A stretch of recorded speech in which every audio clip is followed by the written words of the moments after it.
Hey you, welcome back. If you're watching this in bed right now with the lights already low and the world finally quiet around you good, that is exactly where I hope to find you tonight. Because tonight we're going to step through a door together. A very particular kind of door, not grand, not glamorous. Painted dark, usually black, sometimes a deep, tired shade of green, with a small brass plate bolted beside it at eye level. And on that plate a few words engraved in careful, hopeful lettering rooms to let. Respectable persons only. Now here is a question that sounds simple, but I promise will stay with you all the way through tonight. What does it mean to share a home with strangers? Not a hotel, not a shelter, not your cousin's spare room for a few awkward weeks. A real home with a fireplace, a dining table, a parlor where you might sit on a Sunday afternoon, shared with people whose full names you might never even learn. Most of us today would find that strange, maybe a little sad. But for millions of ordinary men and women living in Victorian England across that long churning century from the 1830s to the early 1900s, a boarding house was not a strange choice at all. For many it was the only choice they had, and in the way they lived inside those walls, the rules they followed, the silences they kept, the small dignities they fought for at a shared dining table, they left behind one of the most revealing portraits of human nature that history has ever accidentally painted. Before we go inside, though, if this kind of story is why you're still awake right now, please hit that like button and consider subscribing so stories like this one find their way to you every week. And drop something in the comments, even just where you are in the world as you listen and what time it is. I genuinely love reading those. Now turn the lights down as low as they will go, maybe let a fan hum softly in the background, and let us begin. Picture England in the year 1850. London alone has swelled to more than 2.5 million people. Just 50 years earlier it had barely crossed the 1 million mark. Manchester, Birmingham, Leeds, Liverpool, all of them are breathing fast, expanding outward and inward and upward all at once, pressing more bodies into narrower streets than anyone had planned for. The Industrial Revolution had done something astonishing to the British countryside. It had in a very real sense emptied it.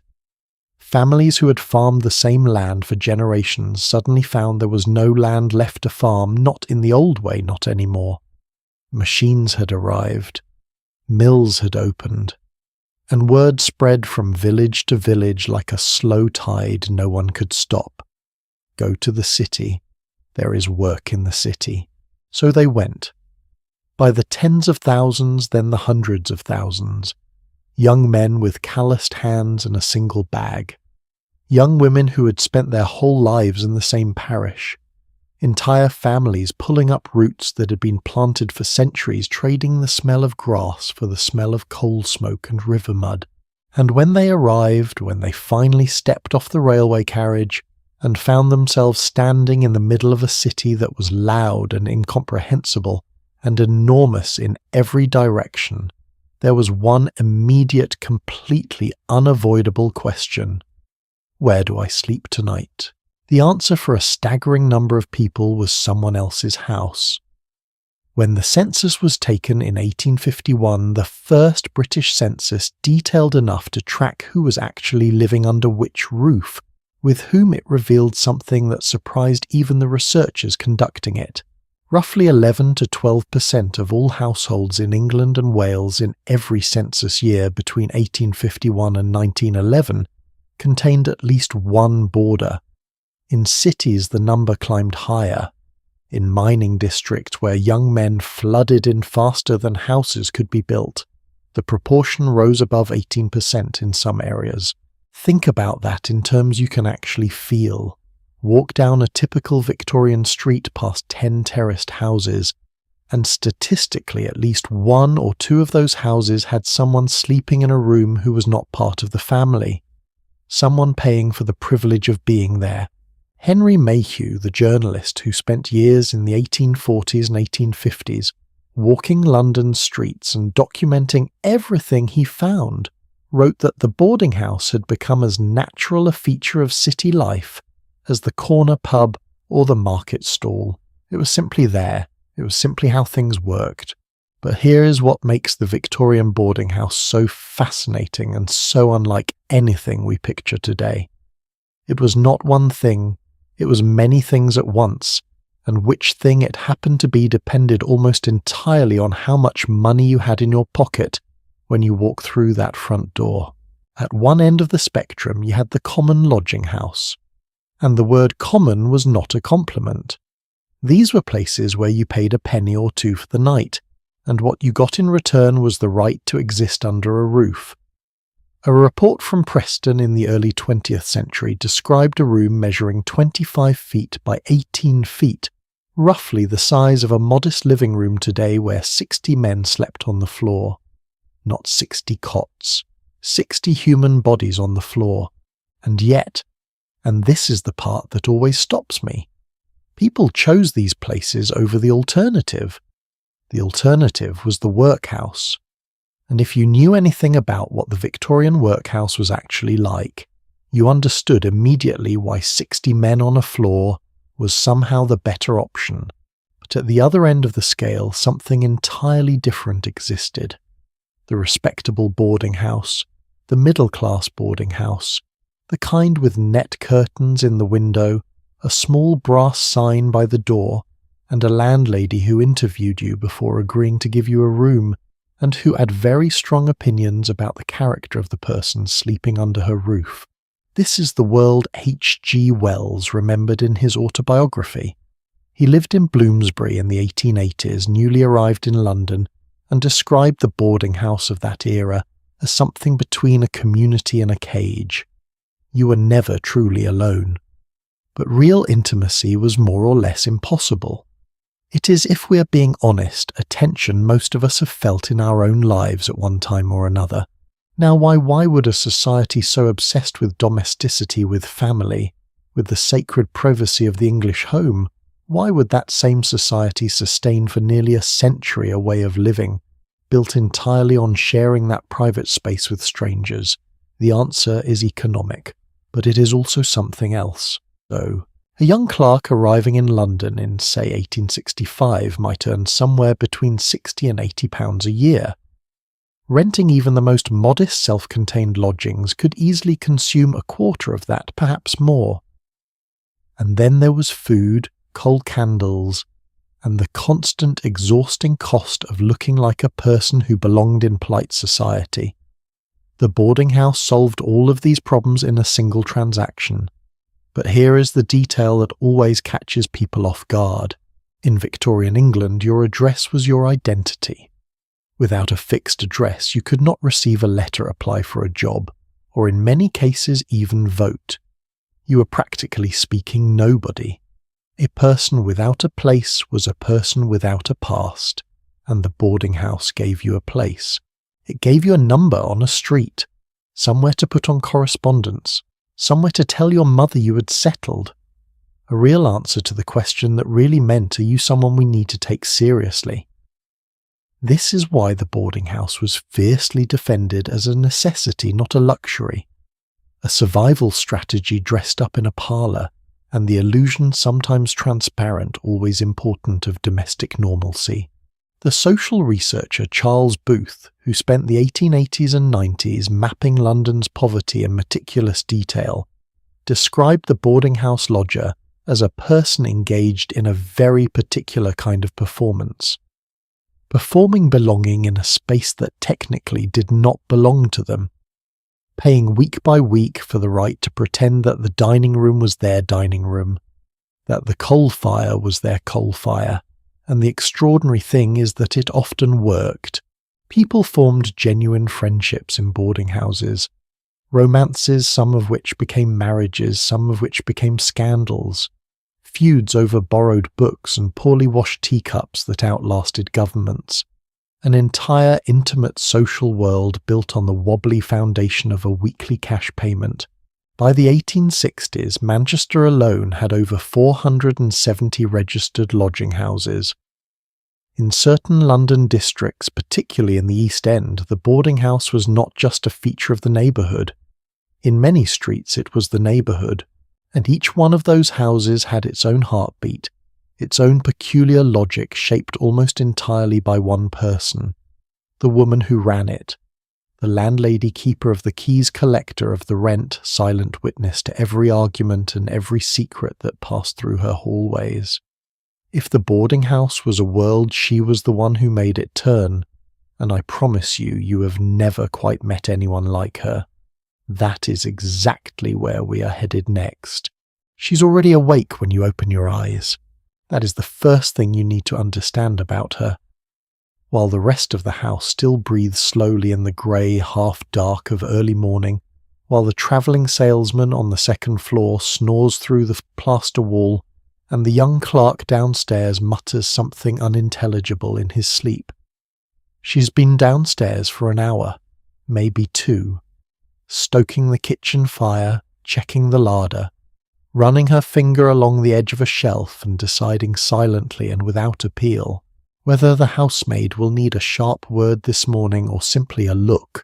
She runs this house the way a sea captain runs a ship, which is to say with complete authority, no public explanation, and a very long memory.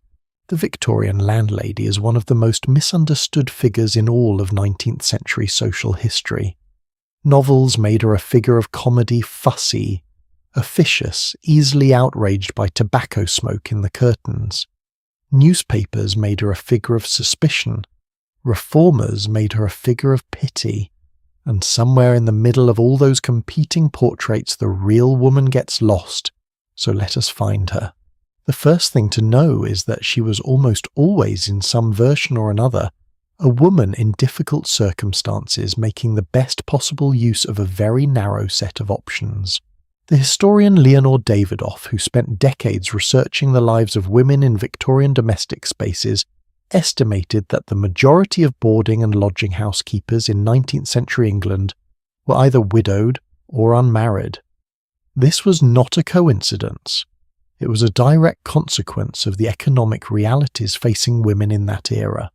Think about what it meant to be a widow in, say, 1865.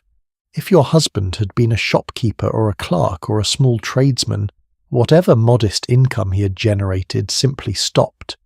You were not entitled to his pension if he had one. You were not entitled to carry on his business in your own name with any ease. Your children still needed feeding, the rent still came due, and the respectable options for earning your own living, without sacrificing the social standing that made you distinguishable from the genuinely desperate, were astonishingly few. You could take in sewing, you could give piano lessons to other people's children, or if you happened to own or rent a house large enough, you could open it up. You could become a landlady. Now here is what I find genuinely remarkable about this, and I want you to stay with me for a moment, because this is one of those places in history where, if you look closely enough, something unexpected reveals itself. Running a boarding house was by the standards of Victorian society a respectable occupation for a woman. Not glamorous, not aspirational, but respectable. And respectability in that world was currency. It was the difference between a woman who was seen and a woman who was not. But quietly underneath the respectability beneath the surface of the thing running a boarding house was also one of the very few ways a Victorian woman could exercise something genuinely close to power. She controlled the food. She controlled the fire. She controlled who stayed and who was shown politely but unmistakably to the door. She set the rules of the house, and those rules were not suggestions. They were the terms on which the whole arrangement rested. No visitors after 9 in the evening. No bringing spirits onto the premises without prior arrangement. No noise on the Sabbath. No entertaining female company in a male lodger's private room. No exceptions. No negotiations. And here is what the lodgers, particularly the young men who had come to the city for the first time and found themselves adrift in it, often did not fully appreciate until much later. Those rules were not arbitrary. Those rules were the thing that kept the house functioning as a household rather than collapsing into chaos. The landlady's strictness was the thing that made her establishment worth paying for. Because what you were really paying for in a respectable boarding house was not just a room and 2 meals a day. You were paying for order, for predictability, for something that felt, even if it was not quite the real thing, like a home. I came across a description from an 1878 guide to London, one of those practical handbooks written for men newly arrived in the city that I keep coming back to because of how vivid it is. The author warned his readers that the first interview with a potential landlady was essentially an audition, and that they should not be deceived by the warmth of her initial welcome. She would show you the room. She would gesture toward the window and speak of the pleasant light in the mornings. She would describe the meals with modest pride, and if she liked the look of you, if you seemed like what she called in the language of the day a respectable person, she would name her terms with the air of someone conferring a favour. 15 shillings a week perhaps, your own bed linen required, coal charged separately by the scuttle, and then this is the part the handbook emphasised: you would sign a week's notice agreement, which meant you could be asked to leave with exactly 7 days' warning for any reason or no stated reason at all. The power, in other words, was always hers. And yet, and this is the part the comedians and the novelists tended to miss, it was a fragile kind of power. Because the landlady also needed the lodgers every bit as much as they needed her, sometimes more. Anthony Trollope understood this. In his novel from the 1860s about a young man named John Eames who lodges in London, Trollope writes a passage about the landlady Mrs. Roper that is one of the most quietly devastating things he ever put on paper. He describes a woman always tugging at others for money that they could not pay, and always tugged at for money she could not pay herself. A woman who wanted respectability for its own sake but found it a luxury she could barely afford, who tolerated lodgers she disapproved of because she could not afford to be without them, who went to bed each night not knowing if the arithmetic of the week would hold together until Friday. How many women of that description there were! How many Mrs. Ropers keeping their composure at the dining table, while quietly calculating whether the butcher's bill could wait another week. The social reformer Octavia Hill, who spent the 1870s investigating housing conditions in London, wrote a sharp and unsentimental portrait of the landlady class. She described 2 broad types. The first was a woman ground down by impossible circumstances dealing daily with unreliable lodgers, who fell into debt and then had to be tolerated because throwing them out meant losing what they already owed. This woman, Hill observed, was far too often entirely at the mercy of her worst tenants, rather than the other way around. The second type was harder. Women who had been in the business long enough that the patients had been worn out of them by years of exactly that kind of treatment. What strikes me about both portraits is that they could easily be the same person at different stages, the decent one not yet broken, and the harder one who was broken long ago and rebuilt herself around the fracture. And what did she actually know? This is the question that the history books tend to skirt past too quickly, and I think it deserves a proper moment. She knew everything. That is not an exaggeration. The landlady who ran a house of 6 or 8 or 10 lodgers over the course of several years accumulated a remarkable and intimate knowledge of human nature that very few people in any walk of Victorian life could have matched. She knew which lodger spent too much time at the public house on the corner and arrived home late with unsteady footsteps. She knew which one was writing letters to a woman who was not his wife, because she had seen the envelopes and the handwriting, and the way he flinched slightly when he collected them from the hall table. She knew which one was 3 weeks behind on the money he owed her, and running out of plausible explanations. She knew which one cried at night quietly, under the assumption that no one could hear through the wall. She knew which one was genuinely who he claimed to be, and which one had perhaps edited his past into a rather more flattering version of itself. She knew in short the thing that polite Victorian society was most determined not to know what people were actually like when they were tired and hungry and a long way from wherever they had started, and she kept most of it to herself. Not out of kindness necessarily, though sometimes that too, but because discretion was another form of power. As long as she knew things her lodgers preferred, she did not know the equilibrium of the house held. The moment she deployed that knowledge openly, she would destroy the very arrangement that made it useful. Can I ask you something genuinely? Do we think enough about the emotional weight of that? About what it costs day after day to maintain a household full of people who are not your family, who pay you for your care, and who will leave sometimes without a word of thanks the moment a better arrangement presents itself? There is something in that which feels startlingly modern, or rather it reminds you how old that particular kind of labour actually is, and how consistently it has been undervalued. There were exceptions, of course. Some landladies were genuinely beloved, mentioned in the letters of their former lodgers with a warmth and gratitude that seems across the distance of a century and a half entirely sincere. A few appear in the diaries and memoirs of the Victorian period as figures of real wisdom, women who had seen enough of human life to have arrived at a kind of unhurried practical compassion that formal education and social position could not easily have produced. Mrs. Hudson, the fictional landlady of Baker Street, is a caricature of this type, tolerant of extraordinary inconvenience, unflappable in the face of the bizarre, quietly essential to the whole enterprise, in a way that the more famous tenant rarely stops to acknowledge.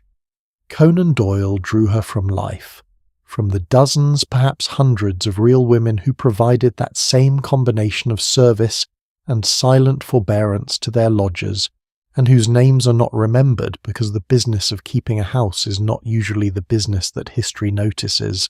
By the 1880s, running a boarding house had its own quiet stigma in certain social circles.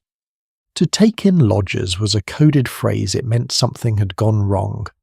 A husband lost, a business failed, a family dropped just far enough from its former position that the gap was being papered over with someone else's weekly rent. The women who kept such houses understood this perfectly well. Many had been on the other side of that line with comfortable incomes and no thought of ever opening their homes to strangers. The fall was rarely dramatic. It was usually gradual, incremental, so quiet you could not quite say when it began. And yet many of them survived it, adapted, built something real and functional, and in their own way dignified out of circumstances that might have broken a less resourceful person entirely. The next time a Victorian landlady appears in the margins of a novel fussing about the coal, presenting the weekly bill with a slightly reproachful air, pause a moment. She has a story. She almost always has a story worth telling. Now the house itself had something to say about all of this too. Because the way a Victorian boarding house was arranged, which rooms faced where which floors held, which kinds of people was not random at all. It was a map. A precise unspoken map of who mattered and who did not, encoded directly into the bricks and floorboards of the building. And the story that map tells is one of the stranger and more revealing things about the whole Victorian project of trying to put everyone firmly in their proper place. That is where we are going next. Imagine you're standing outside a Victorian boarding house. Say it is 1872, somewhere in Bloomsbury, that neighbourhood of wide, slightly faded streets in central London, where the respectable and the nearly respectable have always lived within uncomfortable proximity of each other. The house in front of you is tall, 4 stories, possibly 5 if you count the attic poking out above the roofline like an afterthought. Brick dark with coal soot, a front door painted black. Those net curtains you've come to recognise the small brass plate by the door. From the outside, every floor looks essentially the same. Same windows, same brickwork, same narrow ledge of cornice, separating one level from the next. But the outside is a lie. Inside this building is not one world. It is 5 different worlds stacked on top of each other, and the difference between them in comfort, in dignity, in the quality of light that falls through the window on a winter afternoon, is the difference between a life lived with some ease and a life barely held together. The scholar Sharon Marcus, writing about the domestic spaces of 19th century England, made an observation that I find genuinely difficult to shake. She described the Victorian boarding house as a space with a vertical form that encoded a hyperlegible social hierarchy. That is a very precise and academic way of saying something surprisingly simple. The higher you lived in the house, the poorer you were. This was not a coincidence. It was a design partly architectural, partly economic, and entirely intentional. And once you understand it, you start to see the whole building differently. Not as a shelter, but as a kind of social text, a document written in staircases and floorboards and ceiling heights, legible to anyone who knew how to read it. Let us go inside, start at the bottom, and work our way up. The basement first. In a large Victorian townhouse converted into boarding rooms, the basement was the domain of work. The kitchen was down there, a hot, low-ceilinged, perpetually smoke-stained room, where a small cast-iron range burned coal, around the clock from October through March. The scullery was there too, where dishes were washed and vegetables were prepared, and laundry was beaten against stone sinks. In many houses the maid-of-all-work slept in the basement as well, in a small room beside the kitchen, close enough to hear if the fire needed stoking at 2 a.m. Nobody paid to live in the basement. The basement was where people laboured so that the rest of the house could function. It was the engine room, invisible to anyone who did not work in it, and that invisibility was entirely deliberate. The ground floor was different, altogether different. In the grand private townhouses that many Victorian boarding establishments had originally been, the ground floor contained the formal dining room and the main parlour, the public rooms, the rooms where the family presented itself to the world. When these houses were converted into lodgings, those ground floor rooms retained much of their original character. They were typically the largest rooms in the building. They had the highest ceilings, sometimes 12 feet, sometimes more. They had the biggest fireplaces. They had windows that looked onto the street at a level where you could actually see something other than the feet and ankles of passers-by. The lodger who secured a ground floor room paid the highest weekly rate in the house, and in return received something approaching real domestic dignity. A fireplace that actually drew properly, enough space to set a proper writing desk by the window. The small but measurable pleasure of walking down only a single flight of stairs to reach the front door rather than climbing down from somewhere near the clouds. A single man with a decent income, a barrister, a senior clerk, a physician with a private practice might pay between 12 and 18 shillings a week for ground floor rooms. That was not a trivial sum in the 1860s or 1870s, but it bought him proximity to the respectable life he wished to present to the world, which was in many cases exactly what he needed. Move up one flight and you reach the first floor. This is where things begin to get interesting. In the original domestic hierarchy of the Victorian townhouse, the first floor was actually the most prestigious floor of all. The drawing rooms, the formal entertaining spaces, were typically located here, elevated just enough above street level to feel removed from the noise and the mud, with tall windows catching the afternoon light. This was the piano floor, the reading aloud from novels floor, the exchanging of visiting cards floor. The vocabulary of Victorian social aspiration was written most fluently in these first floor rooms.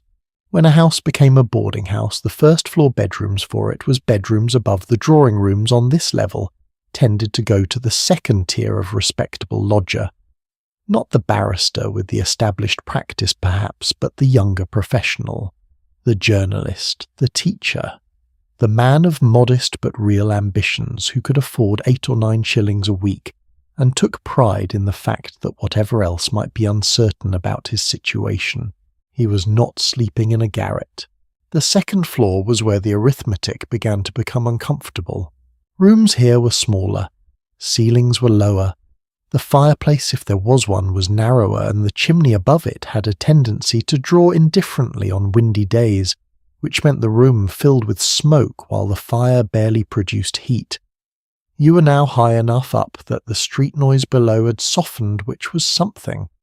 But you were also high enough that every additional flight of stairs to reach your room represented a small daily tax on your dignity, particularly if you were carrying coal or hot water up from the kitchen below. Rents on the second floor might run to 5 or 6 shillings a week. This was the territory of the junior clerk, the struggling music teacher, the young woman working as a seamstress or a governess, who was trying to maintain a respectable address on a very limited income.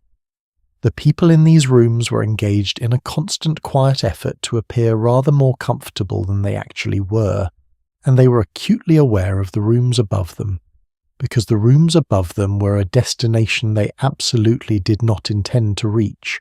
The third floor and above the attic, the garret, this was where the vertical hierarchy of the Victorian boarding house arrived at its frank conclusion. Garret rooms were small. The ceiling sloped with the roof line in a way that made it impossible to stand fully upright in certain corners. The window was a skylight or a single small frame looking out over nothing more picturesque than the backs of the houses on the adjacent street.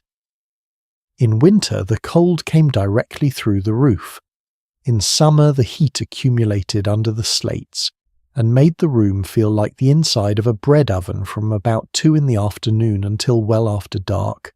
The great Charles Dickens, who understood the geography of London poverty better than perhaps any writer who has ever lived, put this beautifully in Sketches by Boz, his early collection of London observations from the 1830s. He described the vertical sorting of a crammed city house in a single devastating sentence: starvation in the attics.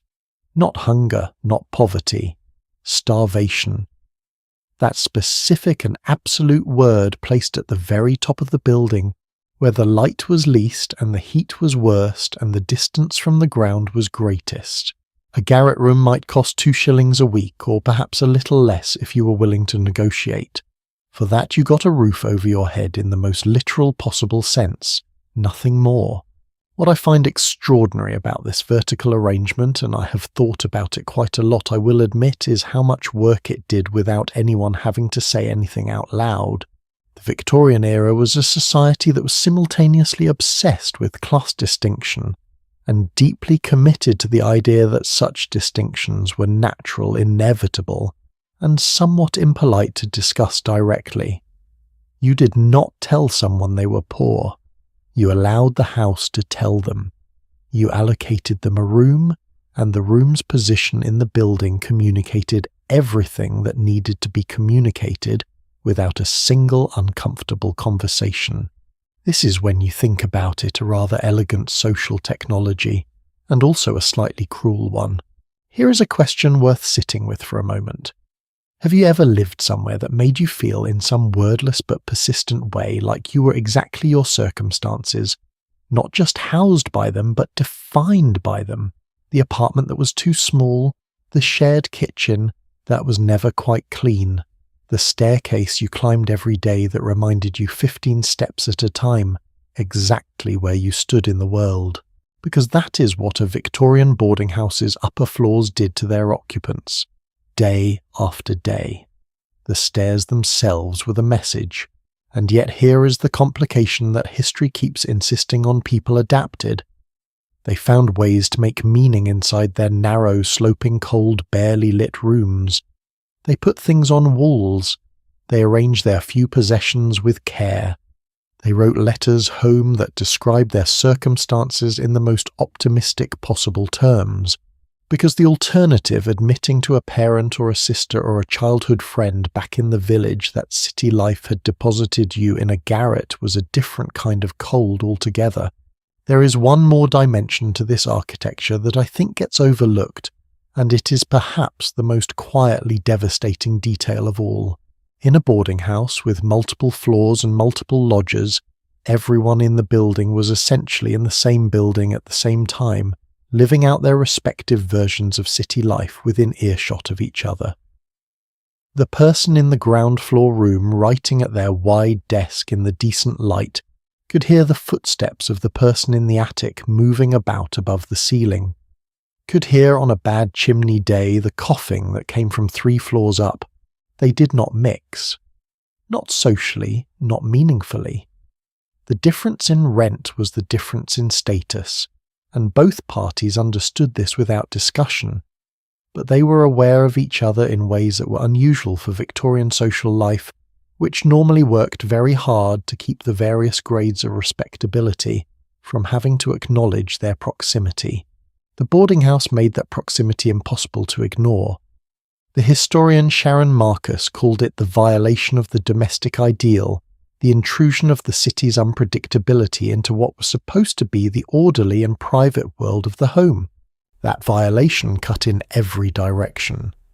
The person downstairs knew there were people above them who could not afford the luxury of their own floor. The person upstairs knew every time they descended to the shared hall that they were passing through worlds more comfortable than their own. And both of them had to be at the dining table together at 7 in the evening and make conversation and pretend that the house they shared was the kind of place where this was all perfectly ordinary. Which brings me to the dining table itself. Because if the floors of the boarding house were a map of social position, the dining table was something else entirely. It was the place where that map had to be folded up and put away, where the person from the ground floor and the person from the attic sat within 3 feet of each other and navigated the extraordinary social mathematics of who poured the tea first, who spoke to whom, about what and who pretended most convincingly that the whole arrangement was perfectly comfortable. The dining table of a Victorian boarding house was in many respects the most politically complex room in the building. Not the parlor, not the best bedroom, the table, and that story, the food, the rules, the hunger hidden behind good manners, and the whole complicated theatre of the shared Victorian meal is exactly where we are headed next. 7 o'clock in the evening. The hall clock strikes, and somewhere between that first chime and the last every lodger in the house makes the same calculation. How hungry am I? How much of it can I hide? Because sitting down to dinner in a Victorian boarding house was not simply a matter of eating.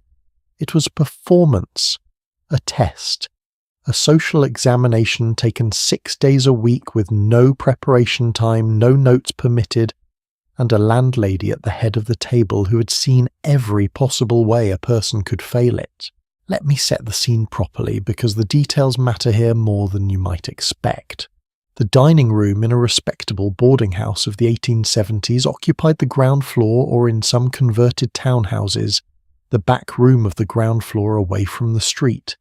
It was furnished with a long table covered by a cloth, usually white, usually showing the ghost of previous meals in spite of the best efforts of whoever had laundered it. There were chairs enough for every lodger. A sideboard against the wall held the serving dishes. A small fire, or in summer, an empty grate with a vase of dried flowers placed in it to cover the embarrassment of its uselessness, completed the room. The lodgers filed in, and they sat in the same seats more or less every single meal. Not because anyone had assigned them. Nobody had assigned anything. But in a house full of people with no official relationship to each other, the small certainties of habit became precious. Your chair, your particular spot in the geography of the room was the 1 square foot of the boarding house that felt provisionally like yours. Now, what did they actually eat? The answer depends very much on which boarding house you were in, and crucially on which day of the week it happened to be.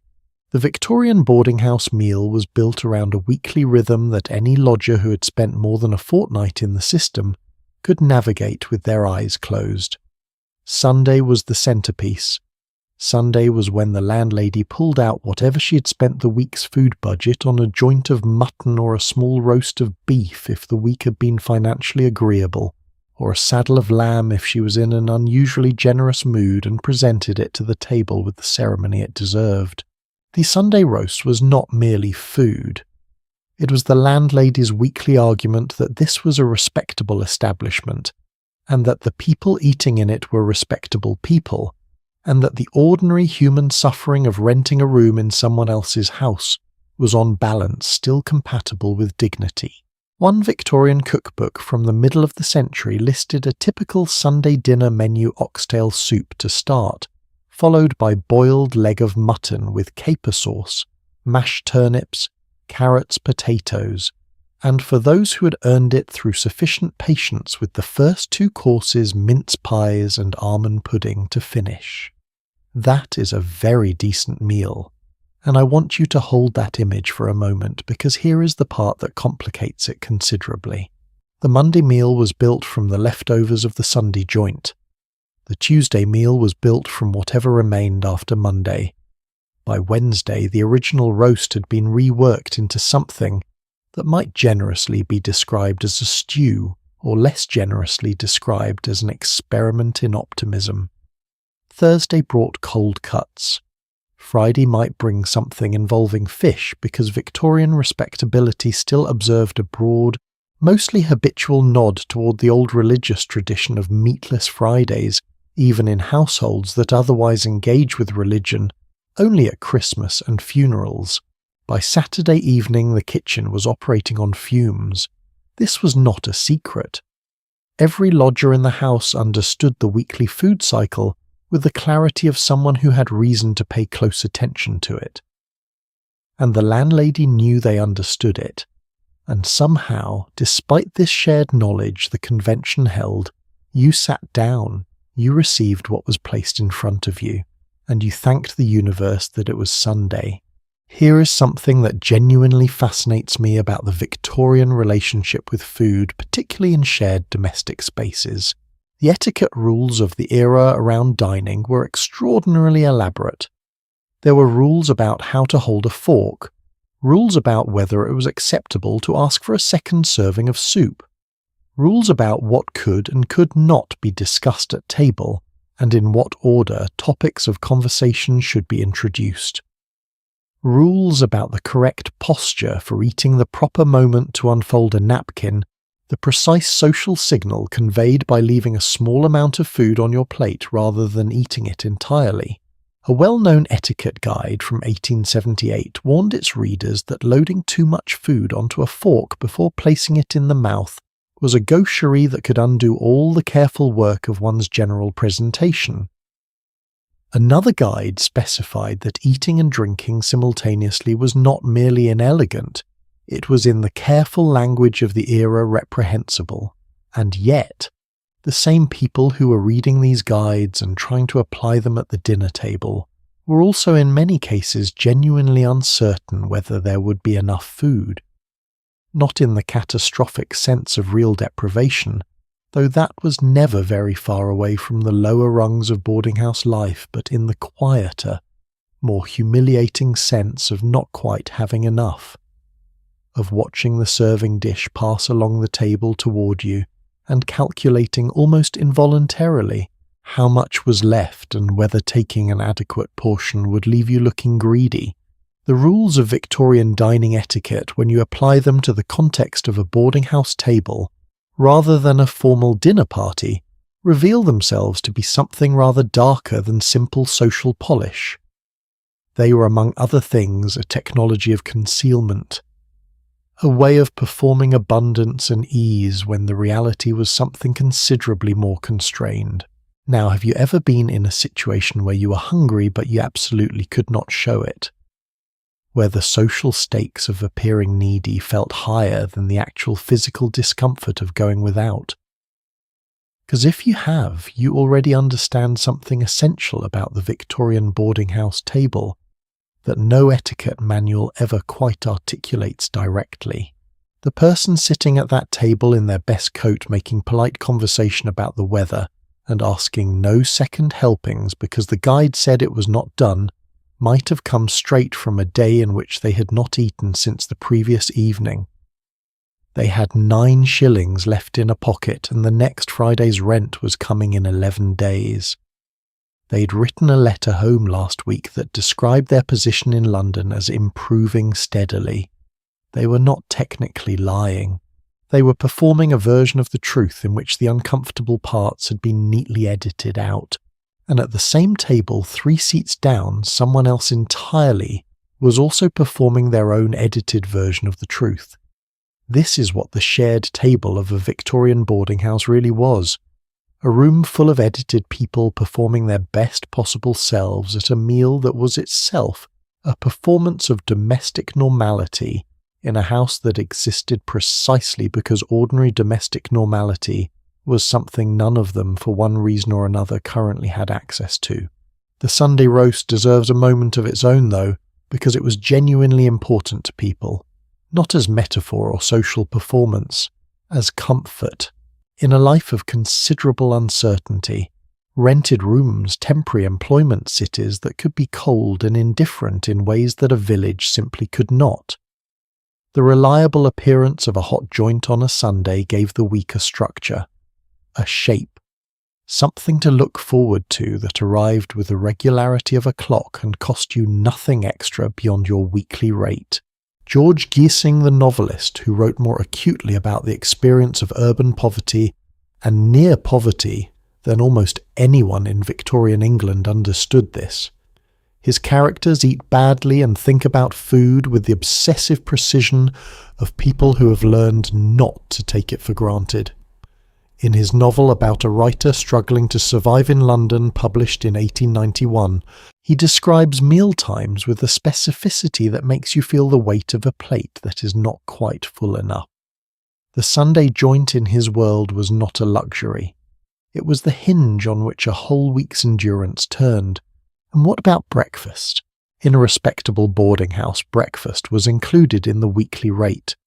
This was one of the features that distinguished the boarding house from simple lodgings, where you arranged your own food and tried to make a spirit lamp and a teapot do everything a kitchen could not. A Victorian cookery guide from the 1860s described the ideal boarding house breakfast as including broiled haddock, or possibly kippers, or possibly eggs in some form, or leftover cold meat from the previous day's dinner alongside bread and tea. In reality, the quality of boarding house breakfast varied enormously. Some were genuinely good. Some were, as one contemporary observer put it, with dry precision, distinguished primarily by their confidence rather than their execution. The tea was often described in the literature of the period as something that had been introduced to hot water, and then allowed to drift away again without forming any real attachment. The bread was frequently described as yesterday's, and the butter well. In the later Victorian period, as the imports of cheap margarine and adulterated fats flooded the urban market, the boarding house butter became something of a running joke in the comic literature of the day. Whether what arrived in the small dish beside your plate was actual butter, or something that had merely aspired to be butter, was a question that boarding house lodgers and Victorian satirists alike found amusingly unanswerable. One more thing about the table that I think deserves honest attention, because it touches on something the Victorians found genuinely difficult to manage. In a household of paying strangers, the dining table was the one room where the social hierarchy of the building, the ground floor lodger, the second floor lodger, the person from the attic had to be temporarily suspended. You sat at the same table. You ate the same food. The portion on your plate was nominally at least proportionate to everyone else's portion, and yet the hierarchy did not actually disappear. It simply migrated from the vertical architecture of the building into the horizontal politics of the table. Who sat closest to the landlady?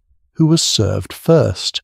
Who had the seat nearest the fire in winter, with its warmth on one side and its back to the draught from the window?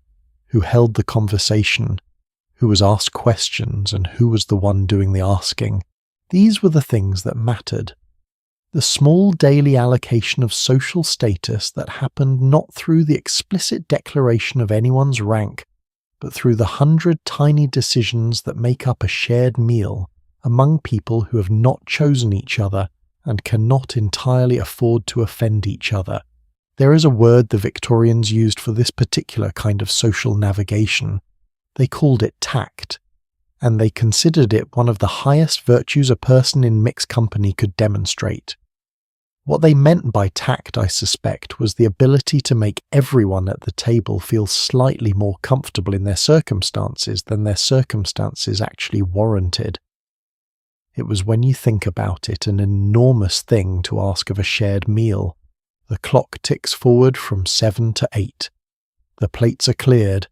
The lodgers fold their napkins and replace them, and one by one they push their chairs back from the table and drift toward the parlor or up to their separate rooms, carrying whatever the evening's conversation has given them and whatever the meal has left undone.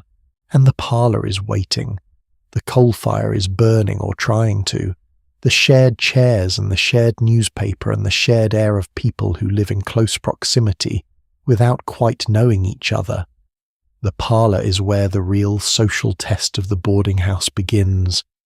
Not the table with its imposed ritual of sitting and eating. The parlor is voluntary. The parlor is where you chose how much of yourself to allow into the shared space. And the rules that governed it, the unspoken, ferociously observed, almost never openly discussed rules of the Victorian boarding house parlor are something else again. That is exactly where we are going next. Nobody had to go to the parlor. That is the first thing to understand. Unlike the dining room where meals arrived at fixed times and missing them meant going hungry, the parlor made no such demands. You could go upstairs to your room after dinner. You could take a candle and a book and spend the entire evening in your own company, which, given the quality of some boarding house evenings in the parlor, was frequently the wiser choice. And yet people went.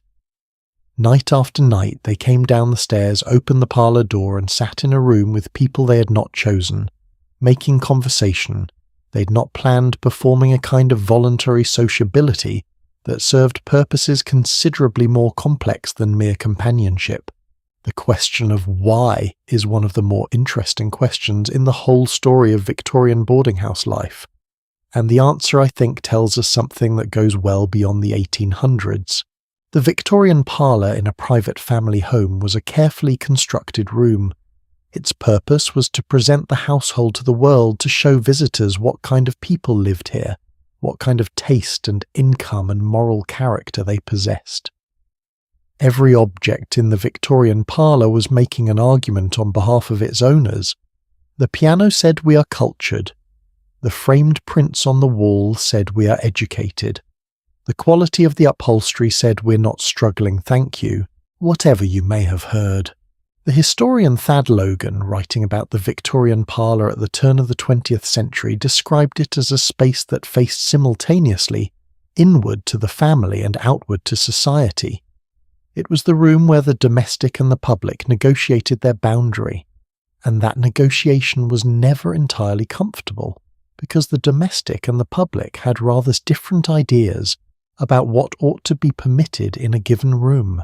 Now, take that already complicated space and fill it with strangers who are not related to each other, who did not grow up together, who have no shared history and no settled loyalties, and what you get is something that Victorian writers found almost irresistible. Anthony Trollope used it. George Gissing used it. Charles Dickens, in his earlier sketches of city life, circled it repeatedly with the eye of a man who finds something both funny and faintly terrifying about a room full of people trying to be at ease when they are not. Scholars who have studied the boarding house parlour in Victorian literature describe it as a space of enhanced social precariousness, a place where the ordinary rules of social life become, if anything, slightly more demanding than usual, precisely because the ordinary supports that make those rules manageable are absent. Your family cannot help you here. Your established social position cannot fully protect you.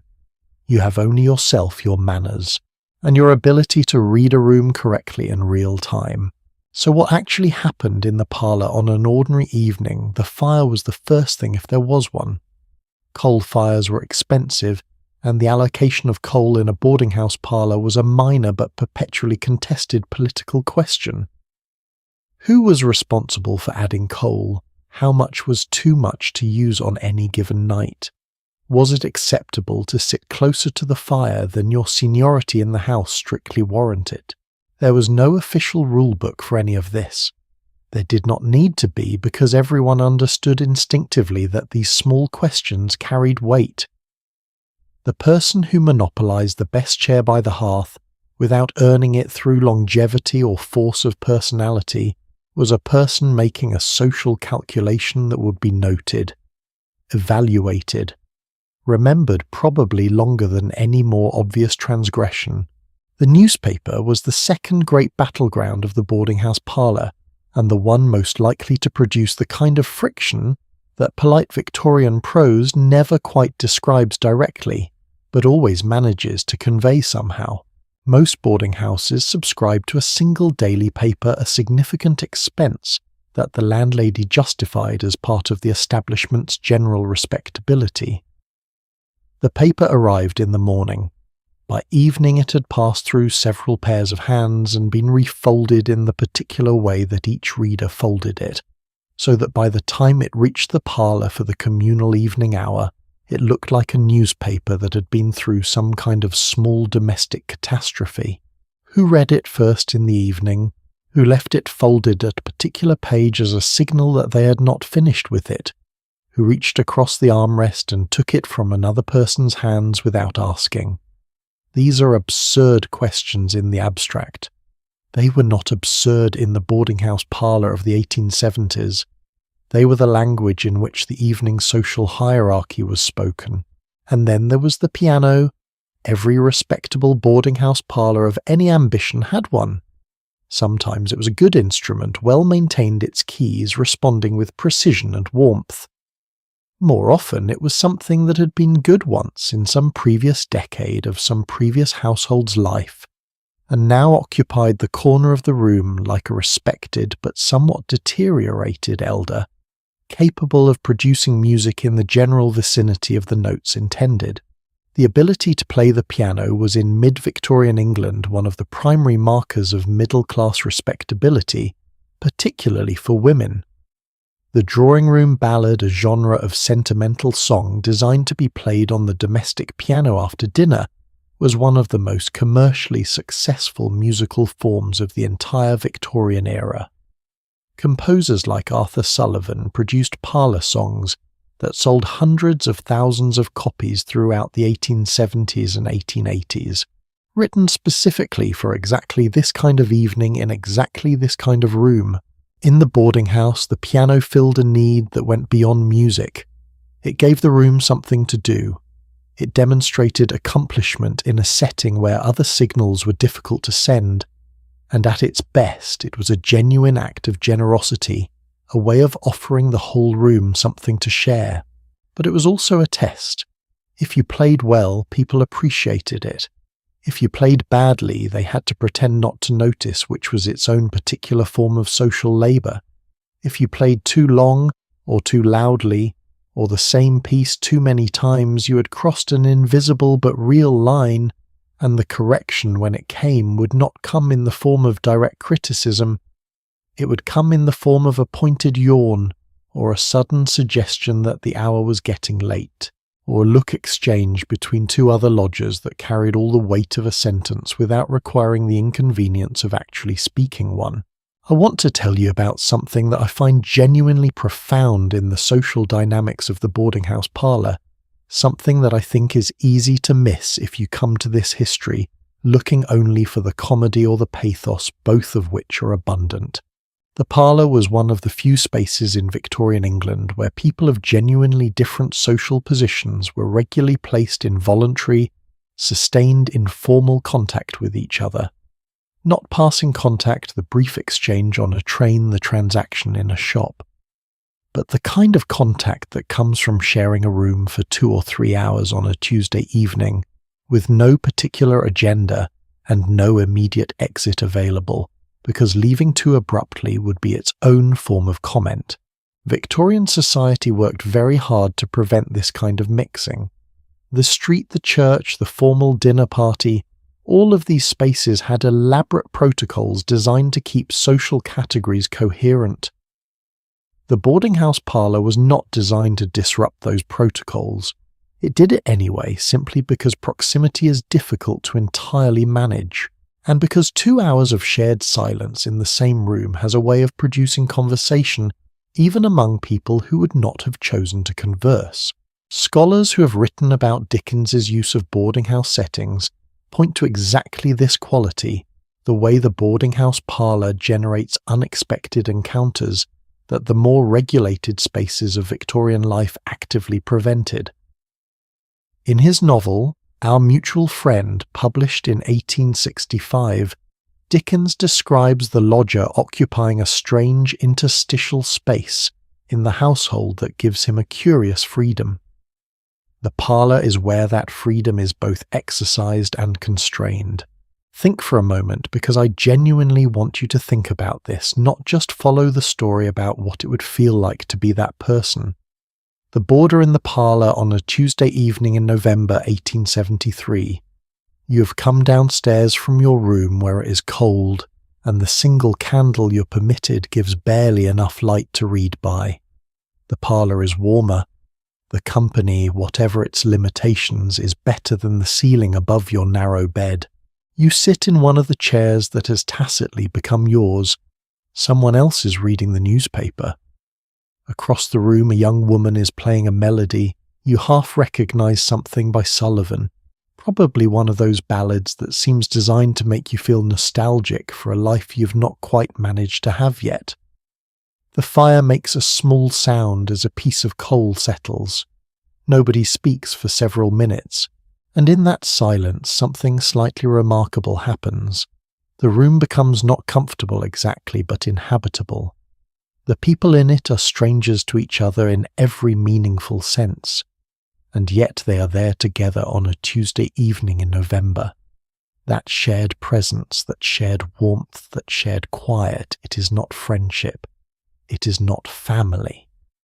But it is something that the Victorian era, with all its elaborate concern for proper categories, did not quite have a word for.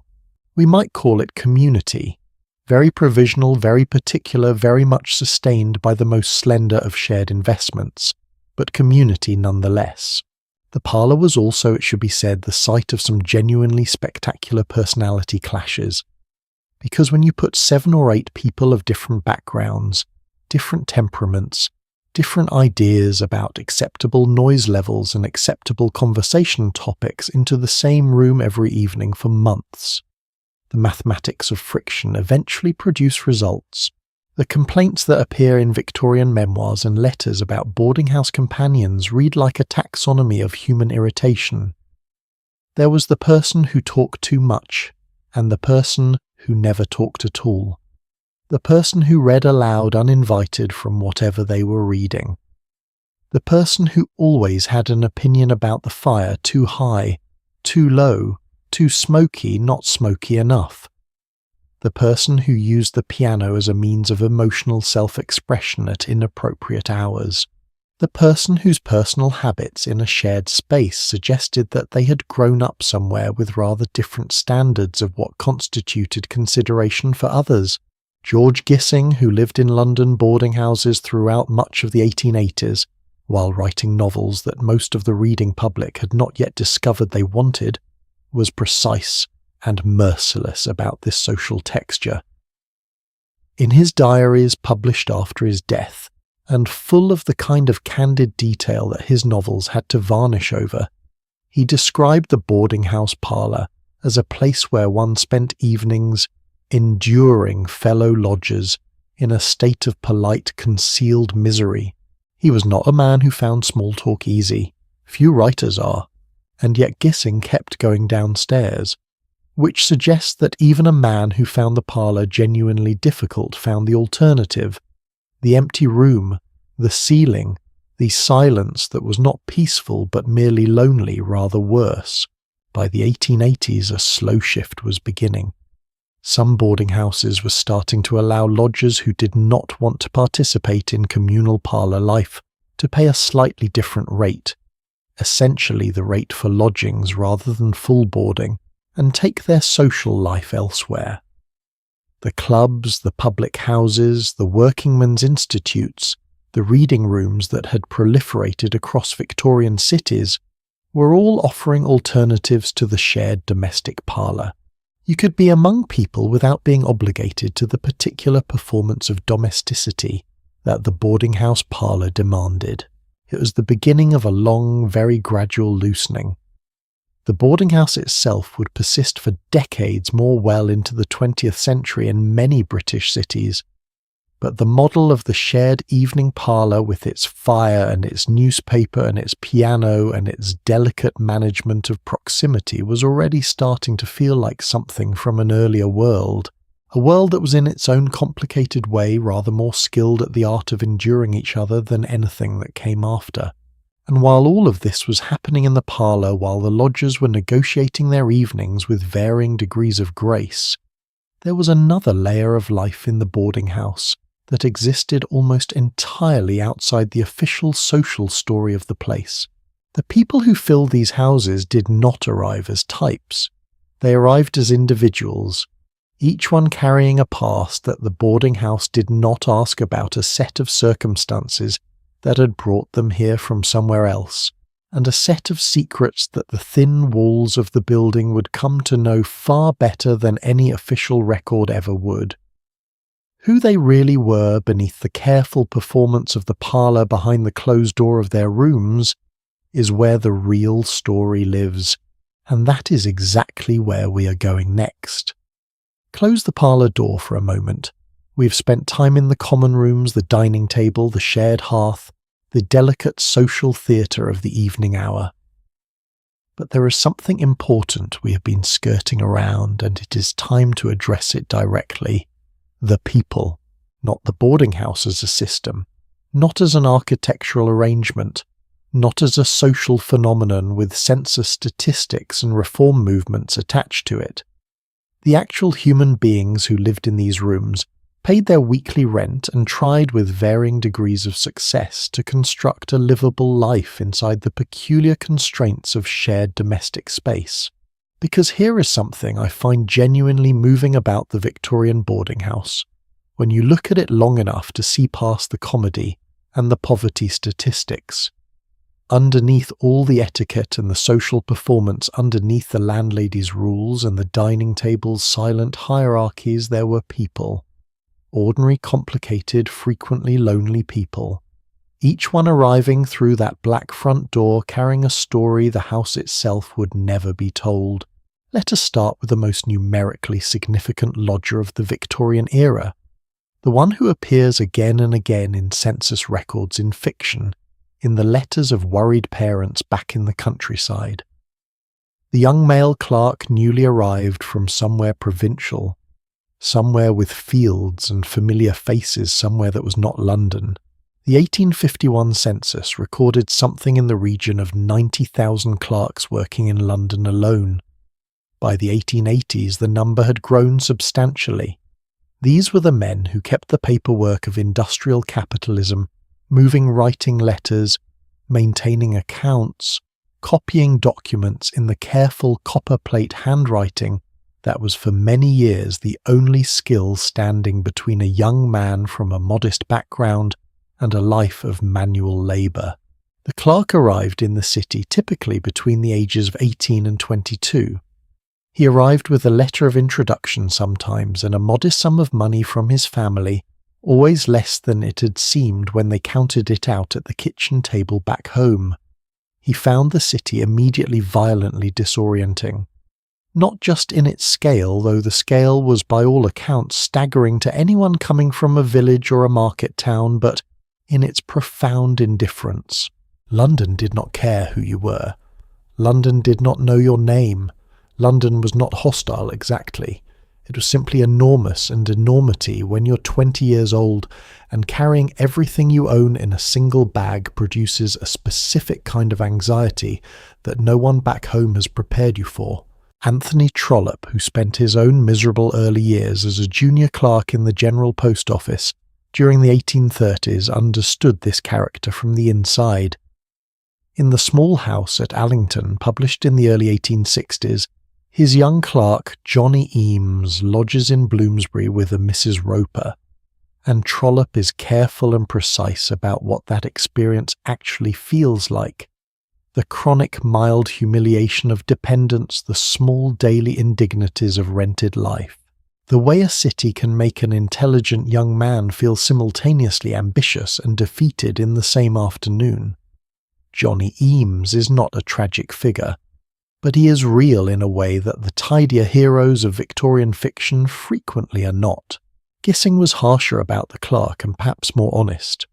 The clerks who populate his 1880s and 1890s novels are men whose respectability is a performance maintained at significant personal cost. Decent men trying to live like gentlemen on salaries that simply do not permit it. They pay for the address, they pay for the coat, they pay for the boarding house rather than the cheaper lodgings 2 streets over. And at the end of each week, the arithmetic is reviewed and found wanting, and the whole fragile structure is rebuilt again for Monday morning.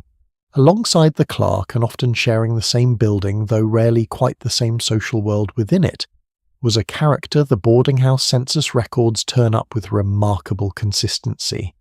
The woman alone. This is a category that encompasses an almost bewildering range of individual situations. The governess between positions, the seamstress, working for one of the city's many dress establishments, the teacher employed at a private school, the woman of formerly modest means, now simply reduced the widow of a tradesman who had died owing more than he owned. What these women shared was not occupation or background or temperament. What they shared was the boarding house itself, as a solution to a problem that Victorian society had no official mechanism for addressing.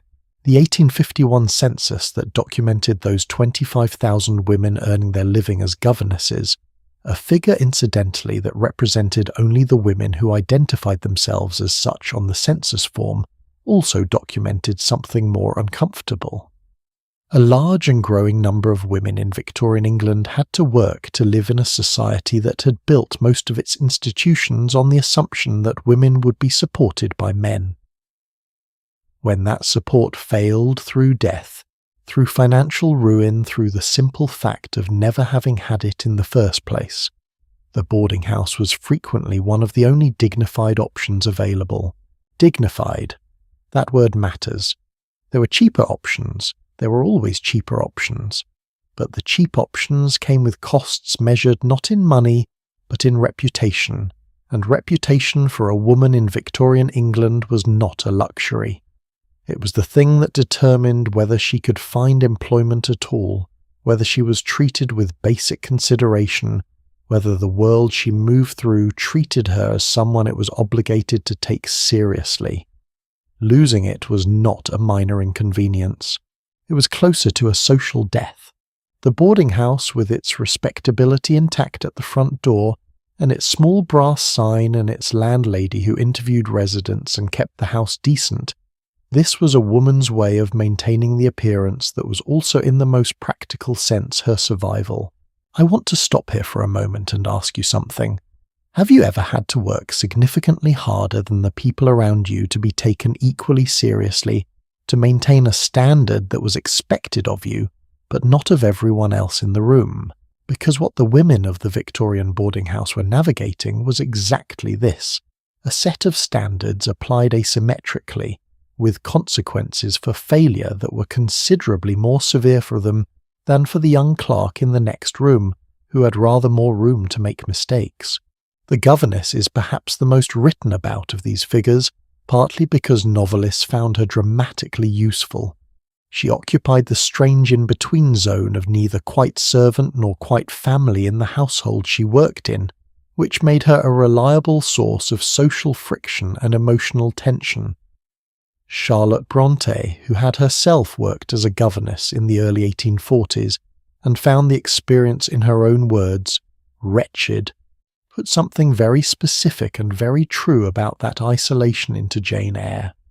The governess between positions lodging temporarily was a woman whose sense of self was under pressure from every direction at once. What is less often noted is that there were real women in this situation who managed it with considerable grace and intelligence, and whose lives, though constrained by circumstances that would strike us today as frankly unjust, were nevertheless full of meaning and effort and connection. Then there was the retired professional.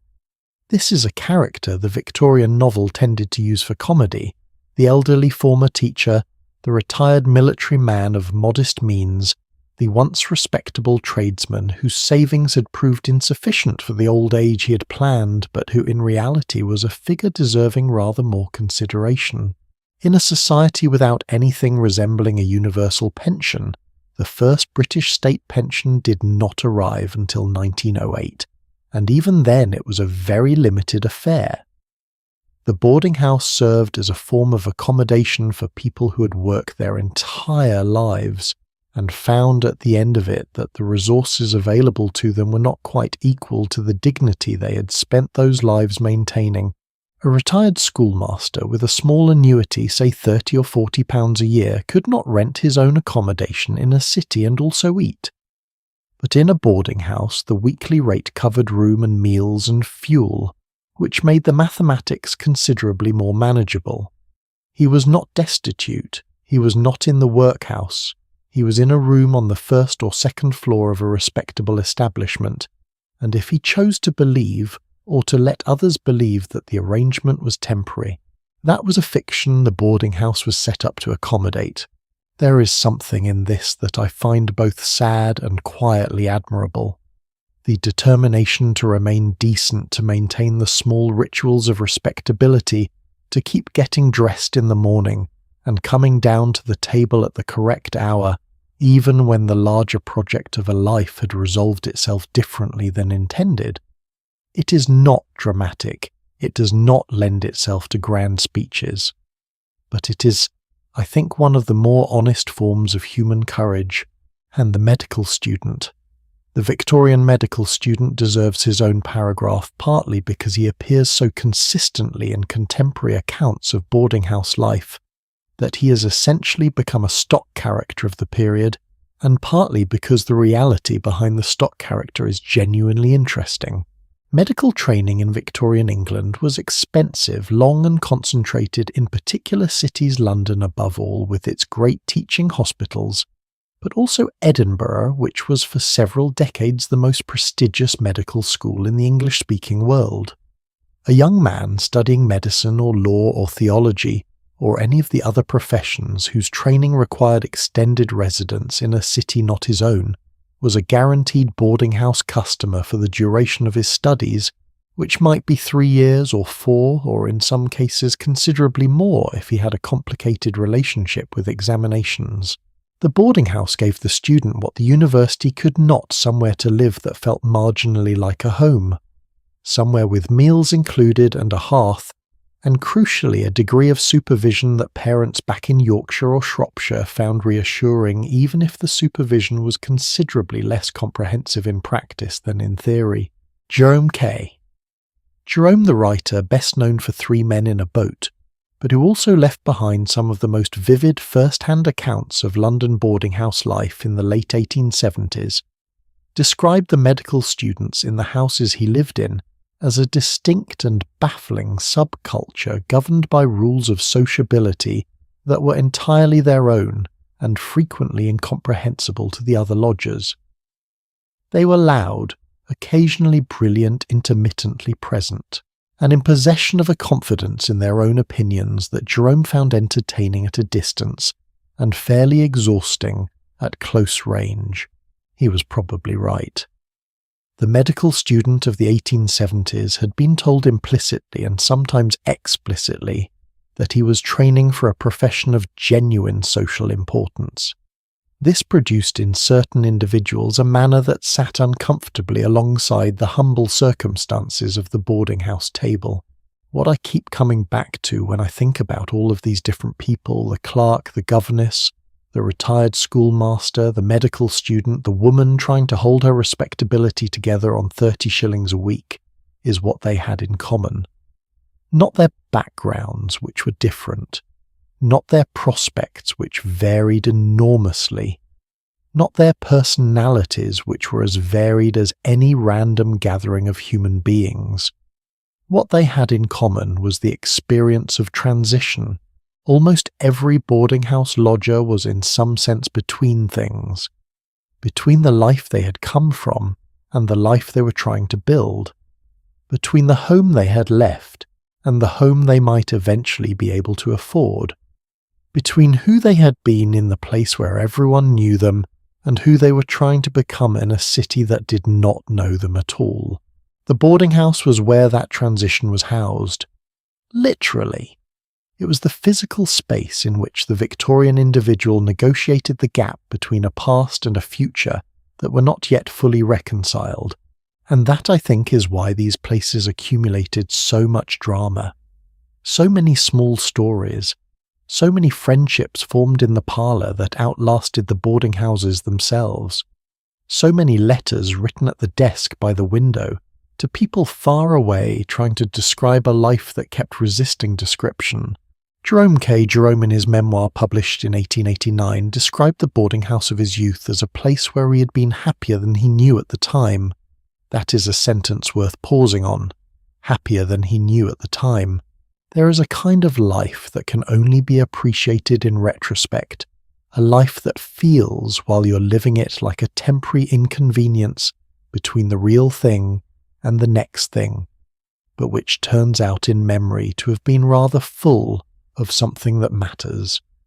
Privacy was one of the things it was not full of course, and privacy specifically, the lack of it, the strategies people developed to survive without it, the ingenious ways the Victorian lodger carved out psychological space inside a room 12 feet by 10 is where we find ourselves next.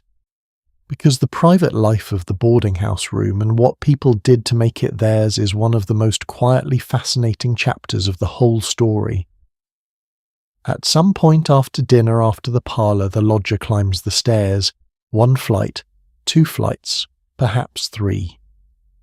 The sounds of the house diminish with each step, the clink of dishes being cleared in the basement kitchen below, the low murmur of whoever has stayed on in the parlour, the creak of another lodger's door somewhere on the landing, and then the lodger reaches their own door, turns the key in the lock or tries to, since the locks in many boarding house rooms were the subject of a long and inconclusive negotiation between the mechanism and the lodger's patience and steps inside, and closes it behind them.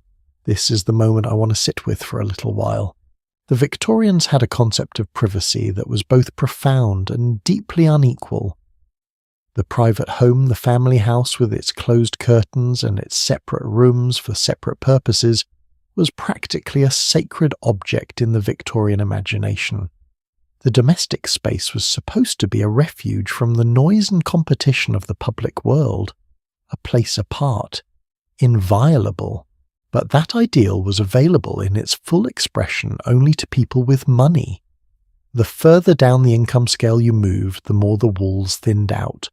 The more rooms collapsed into fewer, the more private became a word describing something you were working toward rather than something you currently had.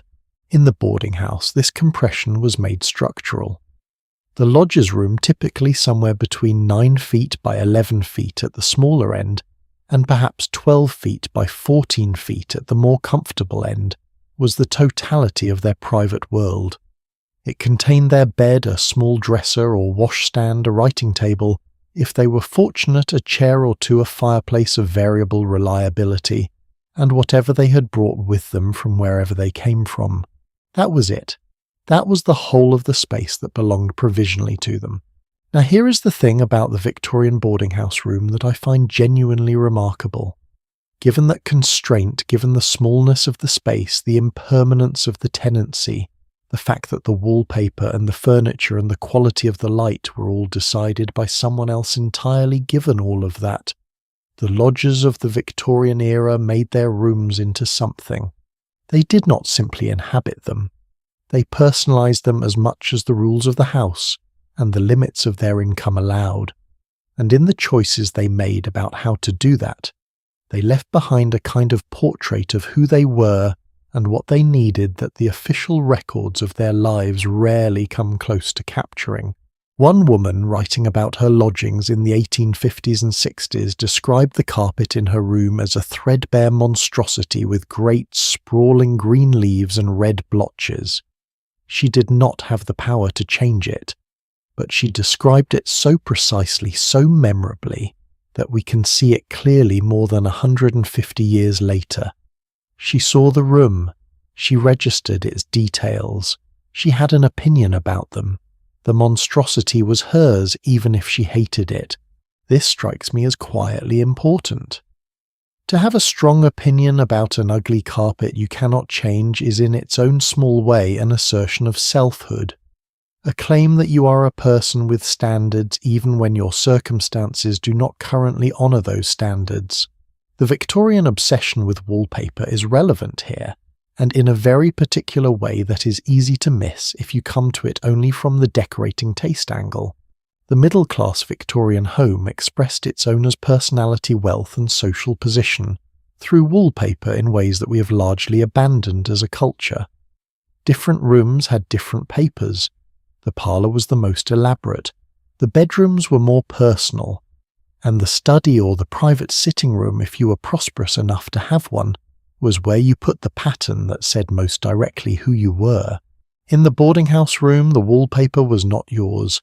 It predated you. It would outlast you. It belonged to the landlady and reflected her choices and her budget, not yours. A contemporary Victorian account of a typical boarding house room describes the walls as dingy and redolent of tobacco from years of previous occupants, and the overall effect as belonging to the category of rooms one could generously call characterful and more honestly call depressing. And yet the lodgers looked at these walls. They lived with them, and some of them over time in the way that long habituation works on even the most resistant surfaces, made a kind of peace with them. The naturalist and writer W. H. Hudson, who spent years in London, lodgings in the 1870s and 1880s, writing about birds and the English countryside from the very uncountryside environment of rented rooms, described in one of his essays the strange intimacy that develops between a person and the details of a small space they inhabit for a long time. The marks on a ceiling, the particular way a floorboard gives under your weight as you move toward the window, the pattern on the wallpaper, however ugly, which eventually becomes as familiar as a face, as in some obscure sense a companion. Let me ask you something. Where do you go when you need to be alone? Not alone in the sense of being physically without other people necessarily, but alone in the sense of being somewhere that holds no expectations, makes no demands, asks nothing of your social self. Most of us have somewhere. A room, a corner of a room, a particular chair, a routine of some kind that carves out a small and reliable pocket of privacy in the day. Even if the rest of our life is shared or noisy or crowded, there is usually somewhere. For the Victorian boarding house lodger, that somewhere was this room, this small, impermanent, wallpapered by someone else room, and the skill of making it work, of extracting from 12 feet by 10 feet, and a second-hand writing table and a fireplace that drew badly enough genuine solitude to recover from a day of performing yourself at the shared dining table, in the shared parlour, on the shared streets of a city that knew nothing about you. This was a skill, a real practical, psychological skill that the Victorian boarding house system required of its inhabitants, and that almost nobody has ever bothered to document directly. The writing desk, when a room had one, was frequently the most important object in the lodger's world. Letters home were a Victorian institution of the first order. In a world before telephones, before any form of rapid long-distance communication, the letter was the only way to maintain connection with the family, the village, the world you had left behind to come to the city. And letters were not just communications of fact, they were performances, carefully calibrated versions of the writer's situation, designed to reassure, to impress, or simply to maintain the relationship without frightening anyone.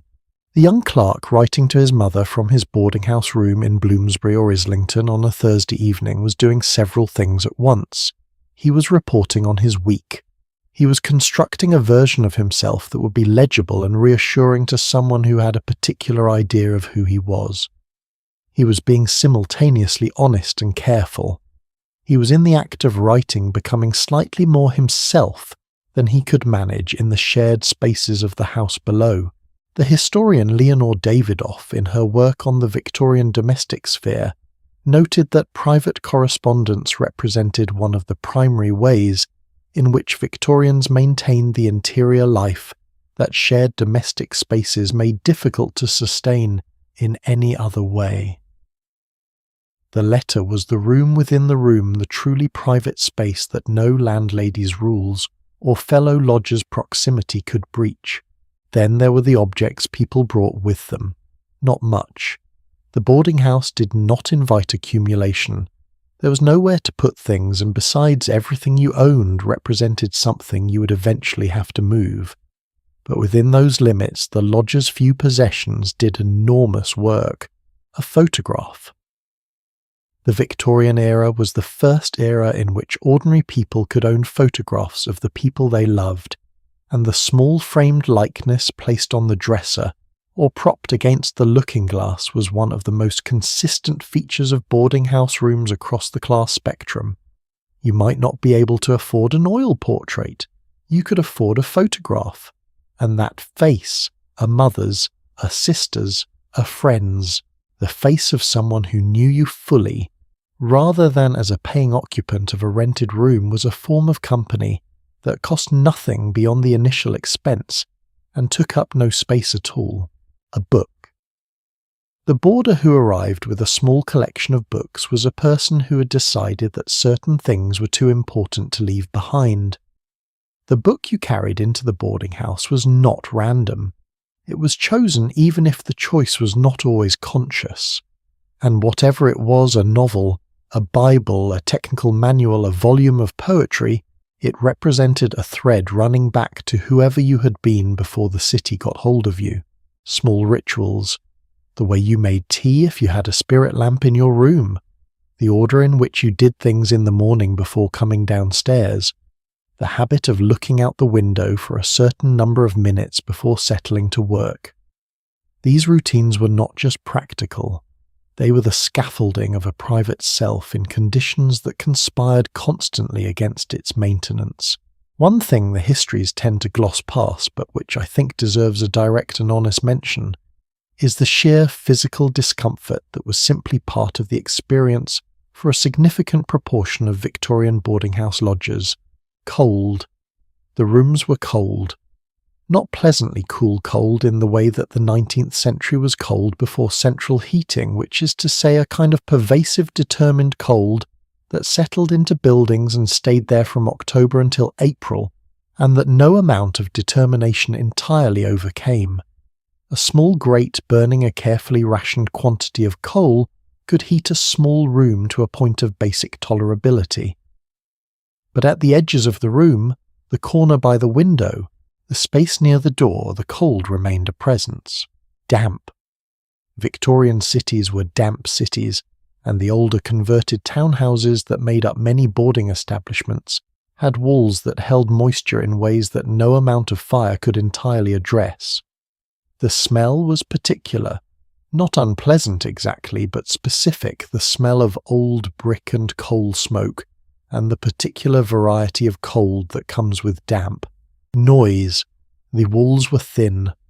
Through them came the sounds of the house that you had no ability to moderate, the lodger next door clearing their throat at midnight, the stare that announced every arrival and departure, the kitchen sounds rising from below at 6 in the morning. Privacy of sound was a luxury the boarding house room simply did not provide. The lodger learned to ignore it, or rather to absorb it into the background texture of their life, until it became simply the sound of being where they were distinguishable from silence, but not after a while distinguishable from the sound of home. There is a line in a letter written by a young man living in London lodgings in the early 1880s, which I came across in a collection of Victorian correspondence, and which has stayed with me since I first read it. He was writing to his sister back in the north of England, and after describing his room, the dimensions, the furniture, the view from the window onto a narrow courtyard, rather than anything that could be called a prospect, he added something that seemed, on the face of it, unremarkable. He wrote, "It is smaller than I expected, and it is entirely mine. Smaller than I expected, and entirely mine." That tension between the inadequacy of the thing and the absolute preciousness of its belonging is perhaps the best summary of the Victorian boarding house room that anyone ever wrote. Not a philosopher, not a historian. A young man with a writing table and a window onto a courtyard trying to explain to his sister what it felt like to be in a place that was not much, but was his. But the room, however entirely his, was not sealed off from the rest of the boarding house story. Because while the lodger sat at his writing table, or lay on his narrow bed reading by candlelight, the house around him was not quiet. People were not simply sleeping. The walls of a Victorian boarding house were thin, and through them over the months and years of shared tenancy came things that no one had planned for and no one could entirely ignore. Sounds that belonged to someone else's private life. Movements that suggested stories no one had told anyone. And in the intimacy of those accidentally shared secrets, a whole other dimension of the boarding house experience came into being, one that the Victorians found alternately irresistible and deeply uncomfortable to acknowledge. That dimension is where we are headed next. And I will warn you now, the walls were thinner than most people preferred to admit. The walls of a Victorian boarding house were by modern standards implausibly thin. Not thin as a metaphor, literally thin. The partitions between rooms in many converted London townhouses were little more than single-layer timber framing, with lath and plaster, finished the kind of construction that transmits sound with the cheerful indifference of a piece of paper. Footsteps crossed the floor above you, coughs carried, laughter, anger, the rattle of a cup against its saucer at midnight, all of it passed freely through walls that the architecture of the building presented as solid and impermeable, and that were in practice closer to a shared understanding between neighbours, not to acknowledge what they could not help hearing. The Victorian boarding house was in this respect a place of involuntary intimacy, and involuntary intimacy in a society as committed as the Victorian era was to the maintenance of respectable distance between people of different backgrounds, and different circumstances produced consequences that nobody had designed for and nobody could entirely manage. Start with the simplest and most widespread of those consequences: friendship. Not the polished formal calling card and Sunday afternoon visit friendship of Victorian social convention, but the messier, more durable kind that grows out of proximity and shared inconvenience. The kind where you know someone's schedule before you know their surname, where you pass them on the stairs every morning for a year, and something accumulates in these small exchanges that no official social context would have produced. Victorian correspondence from the boarding house era is full of references to friendships formed in lodgings that outlasted the lodgings themselves. A young man who arrived in London knowing no one, and ended up 5 years later with a solicitor friend who had shared his landing in Islington, a medical acquaintance he had met at a Bloomsbury dining table, a teacher he had kept in touch with since they both left a house in Paddington, within a fortnight of each other. The boarding house was, in this sense, a matchmaker of a peculiarly democratic kind. It introduced people to each other across the usual social barriers, not because anyone intended this, but because breakfast happened at 8, regardless of where you came from. Jerome K. Jerome wrote about exactly this phenomenon in his various essays and memoirs from the 1880s and 90s. He was by his own account shy as a young man and not naturally gifted at the social arts. Yet he accumulated over the course of his various London lodgings a set of friendships that shaped his whole life and much of his work. The boarding house, he thought, was actually rather good at producing friendship. It was just that it did it sideways, not by bringing people together, but by making it impossible for them to stay apart. And then inevitably there was the question of romance. The boarding house stood in a particularly charged relationship with Victorian courtship conventions, or rather it stood directly in their way, which amounts to much the same thing. Victorian society had developed an elaborate architecture of courtship designed to ensure that unmarried men and women only encountered each other under conditions of appropriate supervision. Balls and dinner parties, family introductions, the carefully orchestrated performances of the London season for those who moved in those circles. All of it built on the principle that romance was a transaction requiring witnesses. A young woman could not receive a gentleman caller at her home if she was alone. She could not be seen walking with a man unchaperoned, certainly not in public. The whole apparatus of Victorian courtship was premised on the assumption that the family home was a known and supervised space where the rules could be enforced. The boarding house was neither known nor particularly supervised, and its domestic arrangements made the standard conventions of Victorian courtship almost comically difficult to apply. Because here is the thing. If you were a young clerk living on the first floor of a Bloomsbury boarding house in 1872, and on the second floor there lived a young teacher with whom you shared a dining table 6 mornings a week, and occasionally the same corner of the parlor on a wet Sunday afternoon, you were by the standards of Victorian courtship convention in a situation that had no official guidance for it. You could not invite her to a ball. You could not call formally on her family because her family was in Staffordshire and you had never been introduced to them.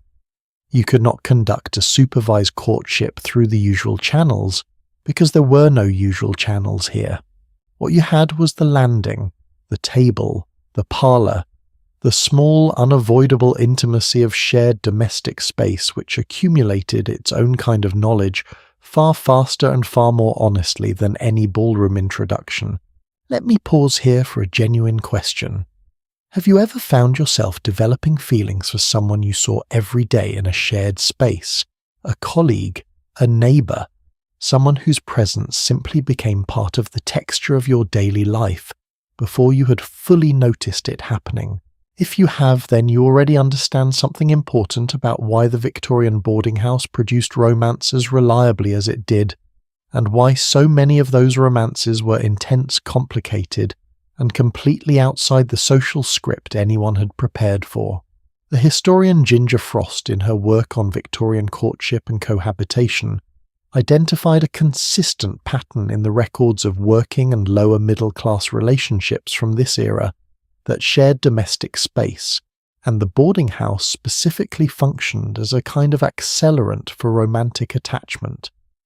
People who lived under the same roof ate at the same table, and encountered each other in the unguarded moments of daily domestic life formed connections faster and with less ceremonial scaffolding than the formal courtship literature of the period either acknowledged or approved. Some of these connections led to marriage, rather more conventional ones than the novels of the era would suggest. Actually, the boarding house, a straightforward matchmaker, two lonely people in the same city finding each other through the simple mechanism of proximity and frequency of encounter. Some, though, led to scandal, and the Victorian era, it should be said, was remarkably willing to pursue scandal to its conclusions. The rules around respectable behaviour in shared domestic spaces were not merely social suggestions. They were backed by the same apparatus of reputation employment and social exclusion that governed every other aspect of Victorian public life. A young woman who received a male lodger in her private room at an inappropriate hour was risking something considerably more serious than an awkward conversation. She was risking her reputation, which, as we have already established in this story, was in many cases the thing that made the rest of her life possible. Employment, lodging, social standing, all of it contingent, all of it capable of being withdrawn on the basis of behaviour that fell outside the boundaries of what the community considered proper. Landlady rules around this were explicit and consistently enforced. No male visitors in female lodgers' rooms after a specified evening hour. No female visitors in male lodgers' rooms at any hour without express permission. Some landladies enforced these rules with the thoroughness of someone who understood exactly why they existed, having seen the consequences of their absence. Others enforced them selectively, preferring not to notice certain things on the understanding that they would be equally not noticed in return. What makes the history fascinating is the sheer variety of what actually happened against all the official protocols. Boarding houses appear in 19th century newspaper court records, legal proceedings and social reform reports with a consistency that suggests they were sites of real social complexity and genuine human drama. People loving each other, deceiving each other, forming alliances and antagonisms and occasional genuine life-changing friendships, all under the nose of a landlady who was often quite aware of what was happening and had simply concluded that the household's financial stability was worth more than a confrontation over it. There is one context in which the boarding house's relationship to darkness and danger was not ambiguous at all, and which deserves honest mention precisely because it sits at the most extreme end of what the thin walls of shared domestic life could fail to protect against. In the autumn of 1888, the Whitechapel district of East London was home to a series of murders that have never been officially solved, and that set off a wave of public panic unlike anything the city had seen in a generation. The murders attributed to an unknown figure the press began calling Jack the Ripper took place in and around a neighbourhood so densely packed with common lodging houses that, according to a survey conducted by police that autumn, there were no fewer than 146 registered lodging establishments within the relatively small area bounded by Bakers Row, Middlesex Street and Whitechapel Road, with beds for more than 6,000 people. The victims were women who could not afford on the night they were killed the fourpence required for a night's doss. Mary Ann Nichols, known as Polly, was turned away from Wilmot's lodging house on Thrall Street on the night of August 31st because she lacked those 4 pennies. She went out to earn them. She did not come back.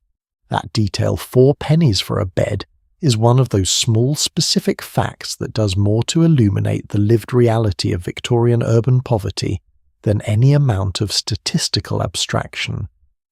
4 pennies stood between a woman and shelter, and in that terrible gap the boarding house system reveals its most brutal limit. It protected the people who could afford it, and left everyone else to manage as best they could on the street. At the height of the murders, 4,000 women of Whitechapel signed a petition forwarded to Queen Victoria herself, begging her to close down the common lodging houses of the district. The petition was sent in October of 1888 by Henrietta Barnett, the wife of a local clergyman who had spent years working in the East End and understood its dynamics with unusual clarity. The petition did not succeed. The lodging houses remained. The streets did not become safer, but I want to come back from that darkness to something that I think is actually more representative of what the boarding house meant to the vast majority of the people who lived in it, not at the extreme of danger, but in the ordinary middle ground of daily life. The boarding house was a place where people's stories ran alongside each other for a while, invisibly separated by walls that were thinner than anyone fully acknowledged, where someone 2 doors down might be writing the letter that would change their life, and you would never know it, where the footsteps overhead belonged to a person with a whole interior world that you would glimpse in fragments, a laugh at an unexpected moment, a quiet going out on a Sunday morning, a light under the door at 2 a.m. and never fully understand. George Eliot, who was herself in the course of her unconventional Victorian life, intimately acquainted with the social risks of living outside the approved domestic arrangements of her era, wrote something in her novel Middlemarch that I think applies here with remarkable precision. She wrote about what she called the growing good of the world and how it depends on unhistoric acts, the things that go unremarked, unrecorded, that happen in the ordinary fabric of shared life between people who are not heroes, who are not in the official story, who are simply there living alongside each other as best they can. The boarding house produced those acts by the thousands. A piece of coal left by a doorway on a cold night. A meal saved for someone who'd arrived home late. A note slipped under a door.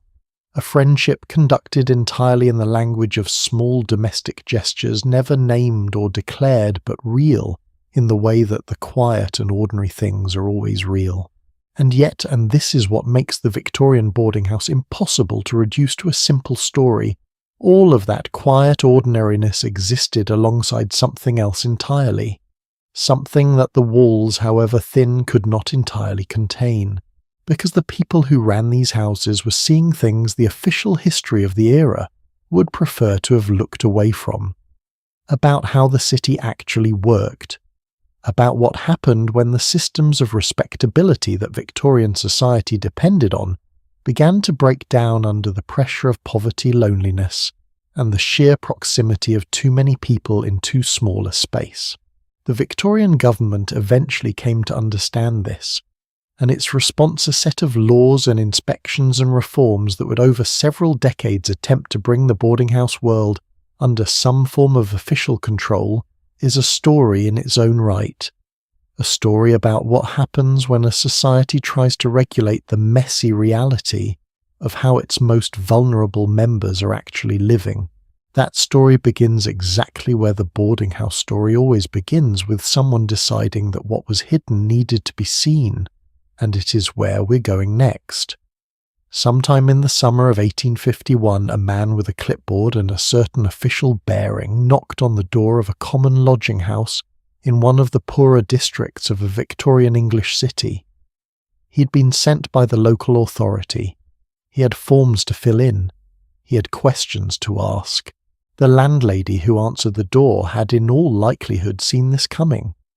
The Common Lodging Houses Act had just passed through Parliament earlier that year, sponsored by Anthony Ashley Cooper, the 7th Earl of Shaftesbury, a man whose extraordinary dedication to social reform had already over the preceding 2 decades produced legislation on child labour factory conditions, lunatic asylums and chimney sweeps. The Act gave local authorities the power to license lodging houses, to limit the number of occupants to require certain standards of ventilation and cleanliness, and crucially to send inspectors through the doors that had previously been nobody's business but the landlord's. It was on paper a significant step forward, and it was in practice considerably messier than anyone had designed for. Let me be clear about something before we go further, because I think the Victorian reform story is one that gets told in a slightly self-congratulatory way. Sometimes the good people fighting for the vulnerable against the forces of indifference, when the actual history is more interesting and more honest than that. The Victorian reformers were by and large genuinely motivated by compassion. Henry Mayhew, whose extraordinary 4-volume work, London Labour and the London Poor, based on interviews and investigations, conducted from 1849 onward, documented the lives of the urban poor with a directness and humanity that shocked and moved its readers. Mayhew was not doing this for political advantage. Charles Booth, the Liverpool shipping magnate who began his enormous survey of London poverty in the mid-1880s after suspecting that official statistics were underestimating the scale of the problem, and who found, after living with working-class families for weeks at a time to understand their actual lives, that the poverty was considerably worse than anyone had claimed. Booth was not doing this cynically.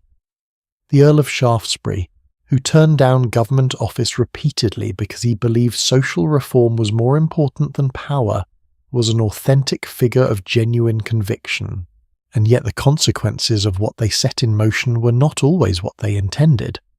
That is the part of the story I want to dwell on for a while. The Common Lodging Houses Act of 1851 required that registered lodging houses vacate their lodgers for a period each day between 10 in the morning and an unspecified late afternoon hour so that the premises could be cleaned. It also required the separation of men and women in dormitory arrangements, which was intended to prevent the mixed-sex accommodations that reformers associated with disorder and various forms of social transgression. Both provisions were logical. Both provisions caused considerable hardship to the very people they were intended to protect. The requirement to vacate the premises during the day hit hardest at those who had no work. The sick, the elderly, the very poor who had no employment to go to, and had been using the lodging house as a place to rest and shelter during the day, as well as at night.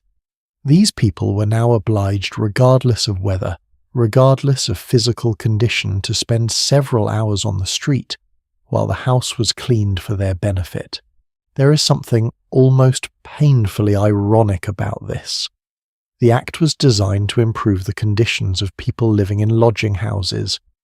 One of its primary effects was to make those people spend more time outside the lodging houses, on streets that were considerably less clean and considerably more dangerous than anything the Act was trying to address.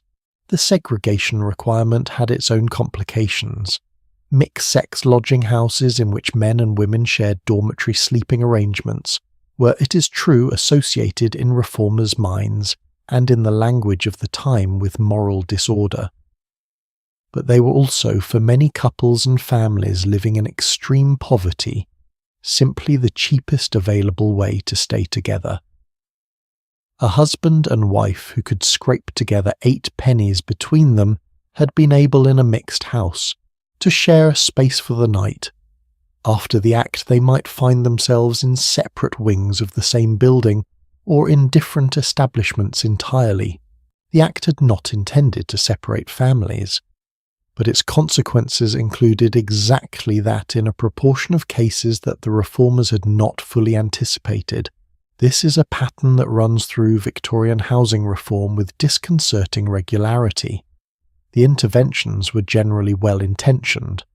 The people designing them were often genuinely knowledgeable about the conditions they were addressing, and yet the gap between what the legislation said and what it actually produced in the specific particular messy lives of the people it governed was frequently enormous.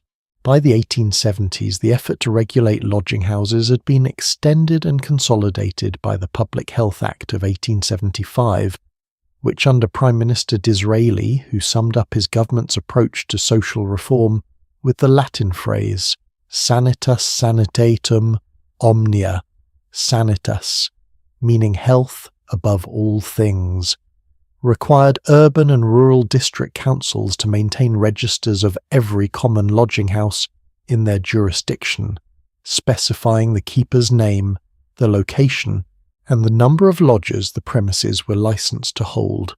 The registration requirement was more useful than the earlier acts in one important respect. It created, for the first time, a systematic record of how many lodging houses existed and where they were. Before the census and before registration, the authorities had only the vaguest sense of how many people were living in shared accommodation and under what conditions. After registration, they could in principle at least count. What they found when they counted was both illuminating and disturbing. In certain districts of London, particularly in the East End, which was by this point the most intensively studied piece of urban poverty in the English-speaking world, the sheer density of registered lodging houses was extraordinary. One survey from the late 1880s documented more than 100 lodging houses on a single street in Spitalfields, with beds for thousands of people in a space of a few dozen acres. Charles Booth, who began his own systematic investigation of London poverty in 1886, after reading the Social Democratic Federation's claim that 25% of Londoners lived in extreme poverty, and who astonishingly found the actual figure to be even higher. Closer to 30% was meticulous about the lodging house question. He used school board visitors' police records and his own interviews to build a picture of shared accommodation that was simultaneously more nuanced and more alarming than anything the official records had captured. His conclusions, set out in the early volumes of the Life and Labour of the People in London series published from 1889 onward, was that the problem was not primarily the registered common lodging houses, which at least existed within the regulatory framework, however imperfectly, but the vast penumbra of unregistered, informal and simply invisible shared accommodation that surrounded them. Rooms in private houses, attics in converted warehouses, cellars, spaces that were not technically lodging houses and therefore not subject to any regulation at all. Can I ask you something that I think is genuinely worth sitting with? We live in an era that has become quite good at identifying what is wrong. We have data, we have surveys, we have investigative journalism and academic research and think tanks and government reports. What we are perhaps less consistently good at is the second and third order consequences of what we do in response to what we have found. The Victorian reformers faced exactly this problem. They knew things were bad. They made them better in certain measurable ways. And in making them better, they sometimes pushed the original problem somewhere else, or created a new problem adjacent to the one they had solved. Henry Mayhew saw this clearly enough. He was a journalist, not a legislator, which gave him the freedom to follow a story wherever it went, rather than defending a position he had already taken. And what he documented in his later writings on common lodging houses from the early 1860s was the way that each wave of regulation had the effect of moving people around, rather than actually solving the underlying problem of poverty and inadequate housing. Tighten the standards on registered lodging houses. The poorest lodgers who could not afford places that met the new standards moved to unregistered ones. Crack down on unregistered ones, they disappeared into the background, becoming harder to find and harder to regulate.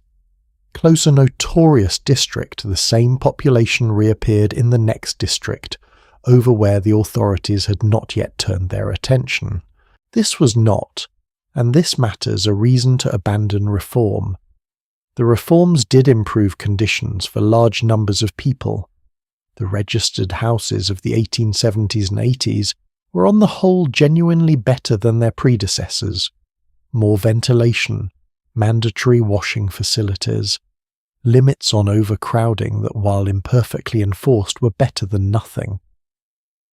These were real improvements that made real differences to real people's health and dignity, but the gap between what the inspectors could reach and what actually existed on the ground remained throughout the entire Victorian period substantial.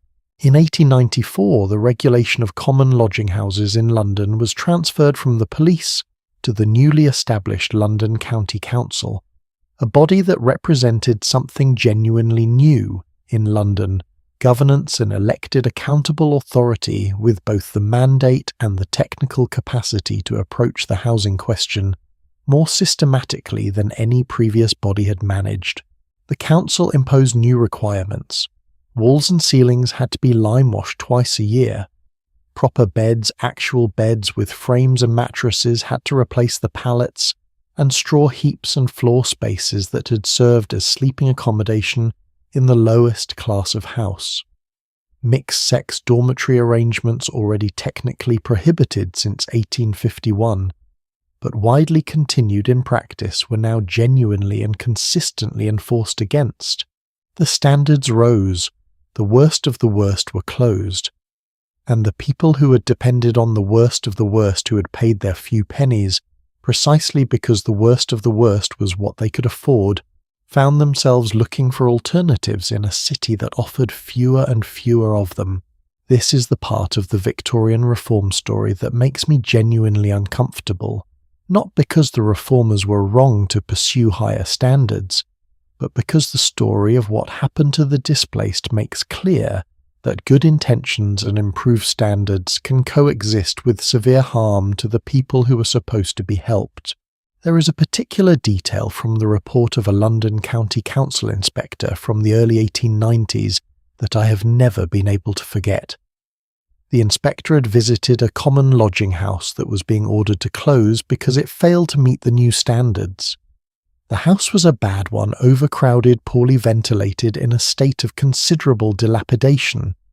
By any objective measure it should have been closed, but the inspector noted in his report that the 53 people who had been living there for varying periods, some of them for years, some of them for what appeared to be effectively the whole of their adult lives, had nowhere to go that was both available and affordable within the area where their work, such as it was, required them to remain.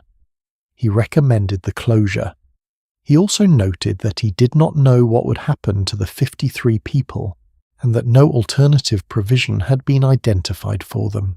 I find something in that passage in the inspector's conscientiousness, in his honest uncertainty in the fact that he recorded his own inability to answer the question that mattered most, that is more illuminating than almost any other document I have read from this period. It is a picture of a society trying with genuine effort and genuine good faith to do better, and simultaneously failing in the specific case that was right in front of the inspector's eyes to do so. The Victorian effort to regulate its lodging houses was neither a success story nor a failure. It was something more complicated and more instructive than either of those labels can accommodate. It was an extended, imperfect, sometimes counterproductive, but ultimately meaningful attempt by a society to take responsibility for what was happening to the people who fell through the gaps of its otherwise ordered domestic arrangements. The boarding house itself survived these reforms. The middle-class respectable establishment, the Clark's Bloomsbury lodging, the landlady with her brass sign and her weekly rates, none of this was directly touched by the regulations aimed at the common lodging house. The reform movement drew a sharp distinction between the two worlds, and in drawing that distinction it implicitly acknowledged what we've been tracing through this whole story, that the boarding house was not one thing but many, and the people who had lived inside it, made lives inside it, grown old, or found love, or simply survived inside it, those people deserved to be seen, even if the seeing, as the Victorian inspectors discovered over and over again, was only ever the beginning of understanding what to do next. There is, however, one more dimension of the boarding house story that these reforms could not reach: the long-term residents, the people who had stopped thinking of the boarding house as a temporary arrangement, the ones who had somewhere along the way quietly decided that this was simply where they belonged, and what that decision cost them, and what it gave them in return. That is the most intimate chapter of the whole story, and it is coming right up. Most people left. That was, after all, the fundamental premise of the boarding house. It was a temporary arrangement, a stopgap, a bridge between one life and the next. You arrived because you needed somewhere while you got started, while you saved money, while you recovered from whatever blow had brought you to the city in the first place. And then you left, got the better position, found the flat, married, moved on. That was the story almost every lodger told themselves when they arrived, that this was not permanent, that they were simply passing through. And for most of them it was true, but not for all of them. Run a census through any Victorian boarding house that has been operating for more than a decade, and something interesting appears alongside the expected parade of short-term transients. Tucked in among the names of the young and the newly arrived, you find the others, the ones who came and simply never left, who were there for 5 years, 10 years, 20, who had stopped thinking of the boarding house as temporary so long ago that the thought of leaving had itself become unthinkable. Victorian boarding house records from the mid to late 19th century, where they survive mostly in census records that reveal decade-on-decade occupancy, show that a significant minority of lodgers in respectable houses were what the era called permanent lodgers. Not permanent in the legal sense. The weekly tenancy meant that technically anyone could be asked to leave with 7 days' notice, but permanent in the way that habit becomes permanent through the accumulation of small daily routines that become the structure of a life until the structure is the life. Who were these people? Some of them were elderly.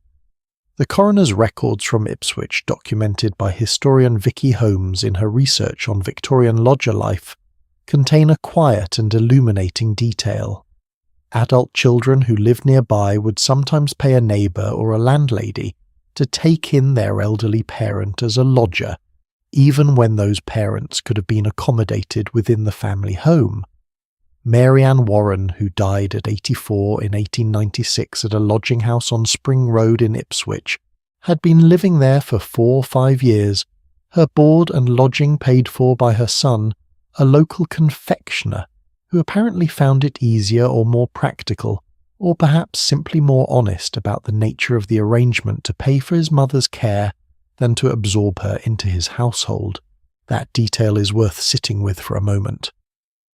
Not as a moral judgment, the world the Victorian son lived in was not our world, and the choices available to him were not the same choices we would face, but as a portrait of how the boarding house functioned as a catch-all solution for the people who did not fit cleanly into any of the official domestic categories.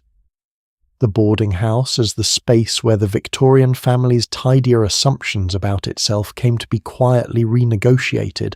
Some of the long-term residents were professional people who had arrived young and simply found that city life as it solidified around them produced no obvious next step.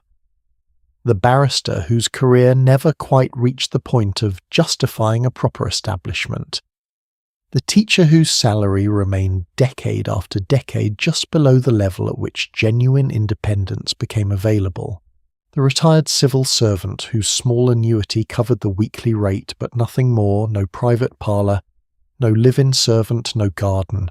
A contemporary account from the 1880s, one of those dry, slightly sardonic pieces of social observation that Victorian periodicals produced in large quantities, described the long-term boarding house resident as a person who had graduated from temporariness into a permanent relationship with impermanence.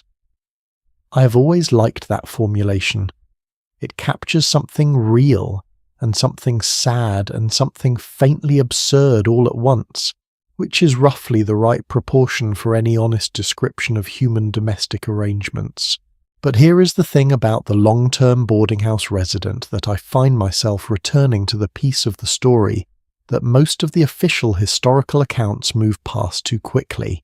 Living in a boarding house for 10 years was not simply an extended version of living there for 10 weeks. Something different happened over that kind of time. The house became not home exactly, not in the full Victorian sense of that word, but something, a known place. A place with its own rhythms and its own characters and its own small ongoing drama that you had been following for so long that you could not now imagine the story without your own footnote in it. The landlady who had been a stranger became over years a known presence whose moods you could read and whose rules you had long since memorized. The other long-term residents, whoever they happened to be in a given decade, became the furniture of your daily life in a way that no formal relationship quite captured. They were not family, they were not colleagues, they were not friends in the usual sense, though in some cases they were that too. They were simply the people you ate with and passed on the landing and occasionally endured the same long winter evenings alongside. They were the cast of a play that had been running so long that everyone had forgotten what it was like before it began. George Gissing spent much of his adult life in exactly this situation, and his novels returned to it so insistently that it clearly occupied some permanent corner of his imagination. He lived in lodgings in the Islington and Clerkenwell areas of London throughout the 1870s and much of the 1880s, often in real poverty, always in the particular variety of lower middle-class respectable discomfort that he documented with such precision.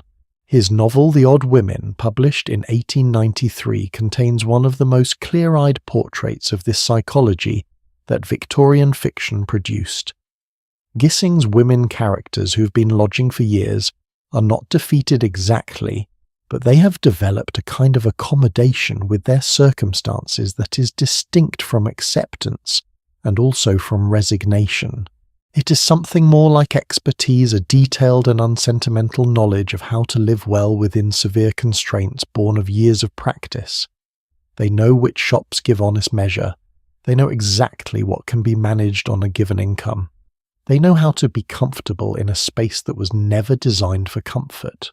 It is a form of mastery that the Victorian novel tends to overlook, partly because it is quiet and partly because it does not resolve into the conventional narrative shapes.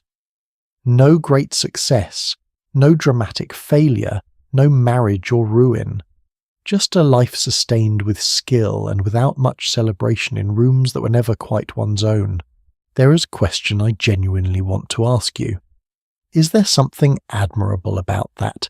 The decision, if it can be called a decision rather than a gradual arrival, to simply live inside one's actual circumstances rather than waiting for them to change. I ask because Victorian culture gave a very clear official answer to this question, and the official answer was no. Remaining indefinitely in lodgings was understood as failure, as a sign that one had not managed to achieve the domestic normalcy that the era considered the baseline of adult life. The etiquette guides and the social commentaries and the novels that used the boarding house as a backdrop all implicitly agreed on this. The boarding house was where you stayed until you could leave. Staying indefinitely meant you could not leave. But the unofficial answer, the one embedded in actual lives and actual choices, as opposed to the social ideals that hovered above those lives like a weather system, that never quite produced the forecast it promised. The unofficial answer was considerably more ambivalent, because some of the people who stayed had stayed in some measure by choice, because they had found something in the provisional uncommitted, nobody's property life of the long-term lodger that the fully domesticated alternative could not replicate. The sociologist Leonor Davidoff, whose work on Victorian domestic spaces remains one of the most astute pieces of historical scholarship on the period, observed that the boarding house represented a kind of freedom that the Victorian domestic ideal systematically denied. You were not obliged to perform the full weight of a household. You were not responsible for its maintenance, its accounts, its seasonal upheavals. You arrived at the table when it was ready and left it when you chose. Your evenings were genuinely your own, in a way that the Victorian private household, with its social obligations and its calls and its performances of domesticity, rarely was. For some of the long-term lodgers this was not failure. It was in its own odd way a choice. There is one more kind of long-term resident I want to tell you about, and this one requires a slightly more careful approach because the history is delicate. Victorian society drew sharp lines around the question of who could live with whom and in what arrangement, and those lines were often cruel in their consequences for people whose lives did not conform to the approved domestic templates. The boarding house, by providing a form of shared accommodation that was neither a family nor a hotel, something in between, something without a precise social classification, offered a space where certain people could live with considerably more freedom than the official social arrangements of the era permitted. Two people of the same sex sharing a boarding house address raised by itself no official eyebrows. It was simply two lodgers in the same house, an arrangement so common as to be unremarkable. What actually existed between those two people, the friendship, the partnership, the mutual support, the shared life conducted within the strict boundaries of what the boarding house's public spaces required them to be, was entirely invisible to the official record. The boarding house in this sense offered a kind of protective anonymity that the Victorian era denied to anyone who lived outside its approved domestic categories. It did not offer safety exactly. The era was not safe for many of the people I'm alluding to. but it offered something, the possibility of a life assembled from the available pieces in a space where the available pieces were slightly less predetermined than almost anywhere else. By the late 1890s and into the early 20th century, the cultural attitude toward the long-term lodger was shifting. Not dramatically, not toward acceptance exactly. But the category itself was becoming slightly more familiar, slightly less automatically pathetic or suspect. Partly this was because the boarding house had simply been so persistent and so widespread for so long that its long-term inhabitants had become a recognizable social type, the permanent lodger with their own conventions, their own internal culture, their own ways of navigating the strange in-between space of permanent impermanence. The Bloomsbury set, which in its early years in the 1900s included Virginia Woolf and various others, lodging in and around the Bloomsbury boarding houses and rented rooms that had served a previous generation of Gissings and Welleses, would give a rather more glamorous shape to the idea that a life lived in rented rooms could be a deliberate and even philosophically coherent choice. But that is a story for another era entirely. What belongs to the Victorian boarding house is this: the people who stayed not because they had nowhere to go, but because they had found inside the constrained and provisional space of the rented room something that mattered to them. Something that the official script of Victorian domesticity could not offer and could not quite explain. Call it independence. Call it freedom from obligation.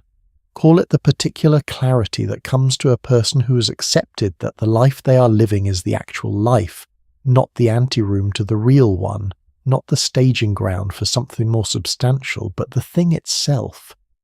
That is the best of the boarding house story, hidden in the records of the people who stayed when they could have left. And as the 19th century drew toward its close, and the Victorian era itself began the slow transformation into what would come after it, the boarding house, that resilient, improbable, beloved and reviled institution, entered a new chapter. It did not disappear. Not yet. But the world around it was changing in ways that would over the following decades alter its nature entirely. What happened to the boarding house in the years that followed, and why its story matters more than you might think, for the way we live right now is where this whole journey was always leading. That is what comes next, and it is, I think, the most surprising chapter of all. Here is something that might surprise you. The Victorian boarding house did not fade gently into history. It did not disappear because people stopped needing it, or because the problems it addressed were solved, or because some better arrangement arrived to replace it. It was to a considerable degree deliberately killed. By laws, by zoning codes, by a particular vision of how respectable people ought to live that hardened in the first decades of the 20th century, into policy and then into the physical fabric of cities that were built around the assumption that the only proper home was a private one. How that happened and what it cost and why the problem it killed off has now come back with a vengeance, that is the story of this chapter. By the turn of the 20th century, the Victorian boarding house was already changing its shape. The respectable middle-class establishment, the kind with the brass sign, and the landlady's interview, and the shared Sunday roast was gradually giving way to a newer, looser form. Bedsit living a single room, combining sleeping and sitting functions without the communal meals, without the parlor ritual, without most of the structured social life that had characterized the earlier model. You rented the room, you fed yourself, you were in practical terms alone. This transition was partly a response to changing social expectations. The young professional of the 1910s and 1920s wanted more independence than the Victorian boarding house's rigid domestic arrangements had permitted. But it was also a response to economics. The meal service was expensive to provide. The domestic staff required to run a proper establishment were becoming harder to find and more costly to employ, and the weekly arithmetic that had always been precarious for the Victorian landlady had become after years of inflation simply impossible. The boarding house proper was already in retreat when more decisive forces arrived to accelerate its decline. In the United States, the story played out in a particularly dramatic fashion. By 1875, boarding houses in San Francisco accounted for roughly 40% of all rental listings in the city. By 1900, that figure had fallen to about 10%. By 1910, it was less than 1%.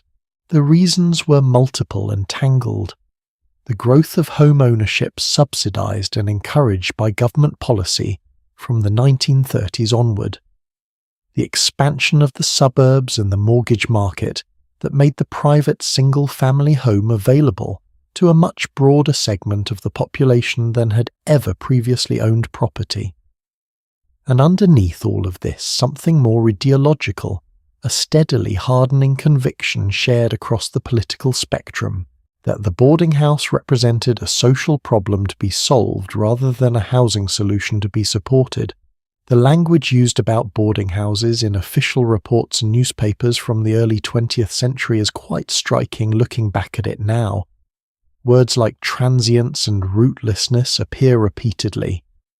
The shared domestic arrangements that the boarding house necessitated were described as incompatible with proper family formation, with civic stability, with the ordered private domesticity that the new century wanted to put at the centre of respectable life. The boarding house, in this telling, was not merely inconvenient, it was in some deeper sense un-American, or in its British version, un-English, a failure of the proper aspiration toward a home that was unambiguously one's own. In New York City in 1938, a multiple dwelling law reclassified any building where unrelated adults shared bathroom facilities as a disorderly house, a legal category that in practical terms made the operation of a traditional boarding house impossible. At a stroke, an enormous number of establishments that had housed working people for decades were effectively outlawed. The people who had depended on them were told in the language of law that their living arrangements were unacceptable, that they needed to find something else. The something else for many of them was considerably worse. Now here is where this story becomes genuinely relevant to us right now, sitting here in this century in cities where the housing question has once again become one of the defining social problems of the age. Ask yourself something. What actually was the problem that the Victorian boarding house solved? Not the particular form of the solution, the specific rules and rituals and dining tables we've been exploring, but the underlying need that drove millions of people to choose this form of living for over a century. The answer is urban migration combined with inadequate affordable housing, combined with the need for a social infrastructure that could absorb people arriving in cities without connections or established networks. Does that sound familiar? Because it is with remarkably few modifications an accurate description of the housing situation in most major cities in the world right now. Co-living, the 21st century's version of shared domestic accommodation, emerged not by coincidence in the cities and decades when the Victorian problem came back hardest. In London, where rental costs have outpaced wage growth for the better part of 2 decades. In Singapore and Tokyo and New York and Berlin, where young professionals arriving in expensive cities face exactly the arithmetic that drove the Victorian clerk to Mrs. Hudson's door. The cost of living alone is prohibitive, but the need for an address for a fixed point in a city that does not know you remains as urgent as it ever was. By the early 2000s, the first wave of what would become known as co-living companies had appeared in Silicon Valley companies that offered private rooms in shared houses, communal spaces, organized social events, and weekly rates that included utilities and cleaning. The branding was different. The target market was different young tech workers, rather than junior clerks and governesses. The cost was dramatically higher, but the fundamental structure of the thing was almost identical to what the Victorian boarding house had provided: a private room, shared common spaces, meals sometimes included, a social environment built around proximity rather than choice, a fixed address in a city that otherwise offered none. The Collective Old Oak, which opened in London in 2016 with over 550 bedrooms, and was at the time described as the world's largest co-living development, offered its residents private rooms alongside shared kitchens, communal dining, social programming and flexible leases. The parallels with the Victorian boarding house were so obvious that several of the journalists writing about it mentioned them directly and then moved on, as if the comparison was a curiosity rather than something that deserved to be taken seriously. I think it deserves to be taken seriously. Here is what I mean. The companies that built and marketed co-living spaces in the 2010s and 2020s consistently described what they were doing as revolutionary, new, a reinvention of urban living. One company's marketing material announced, "Hello 21st century co-living evolved." Another proclaimed itself the world's first shared living community, apparently unaware that such communities had existed in every major British and American city for the better part of a century. This amnesia is interesting and not entirely innocent, because the Victorian boarding house existed on the margins.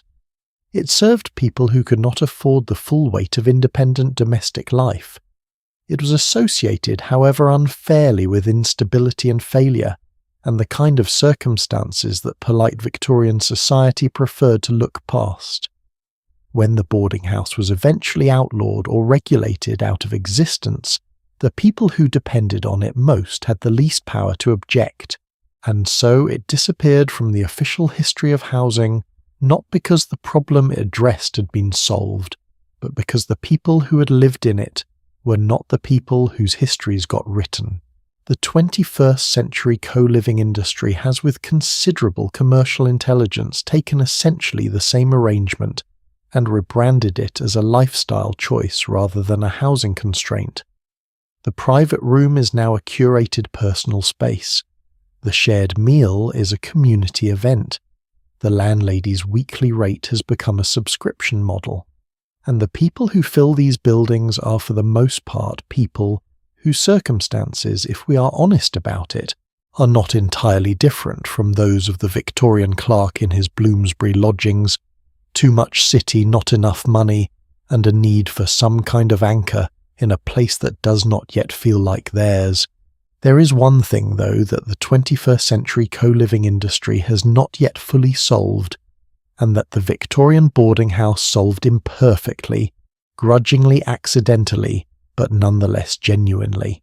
The Victorian boarding house at its best did not just provide rooms, it provided a social context.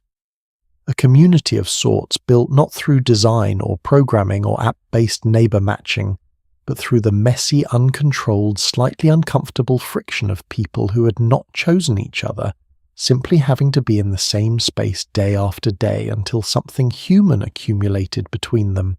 That friction, the newspaper argument, the piano player, the landlady's rules, the 7 o'clock dinner that could not be missed without social consequence, was not always pleasant.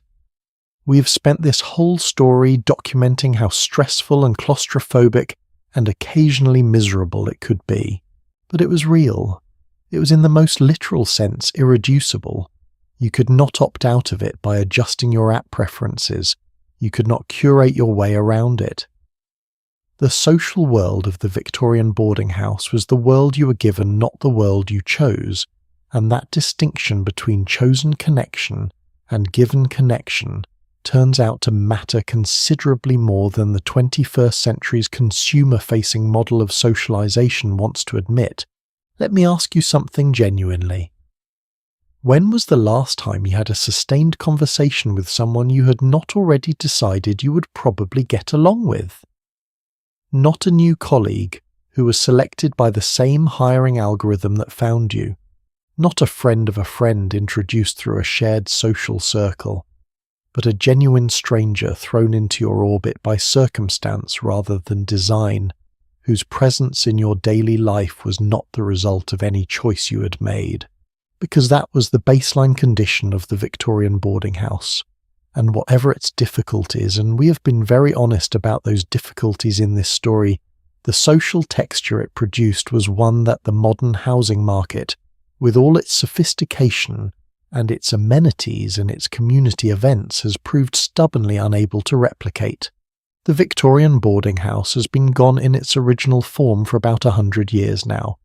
The architecture is still there, those tall Bloomsbury townhouses with their multiple floors and their converted rooms, but the social arrangement that gave them their particular character has been replaced by private flats and student accommodation, and increasingly the branded co-living spaces that have decided to call themselves something new while solving something old.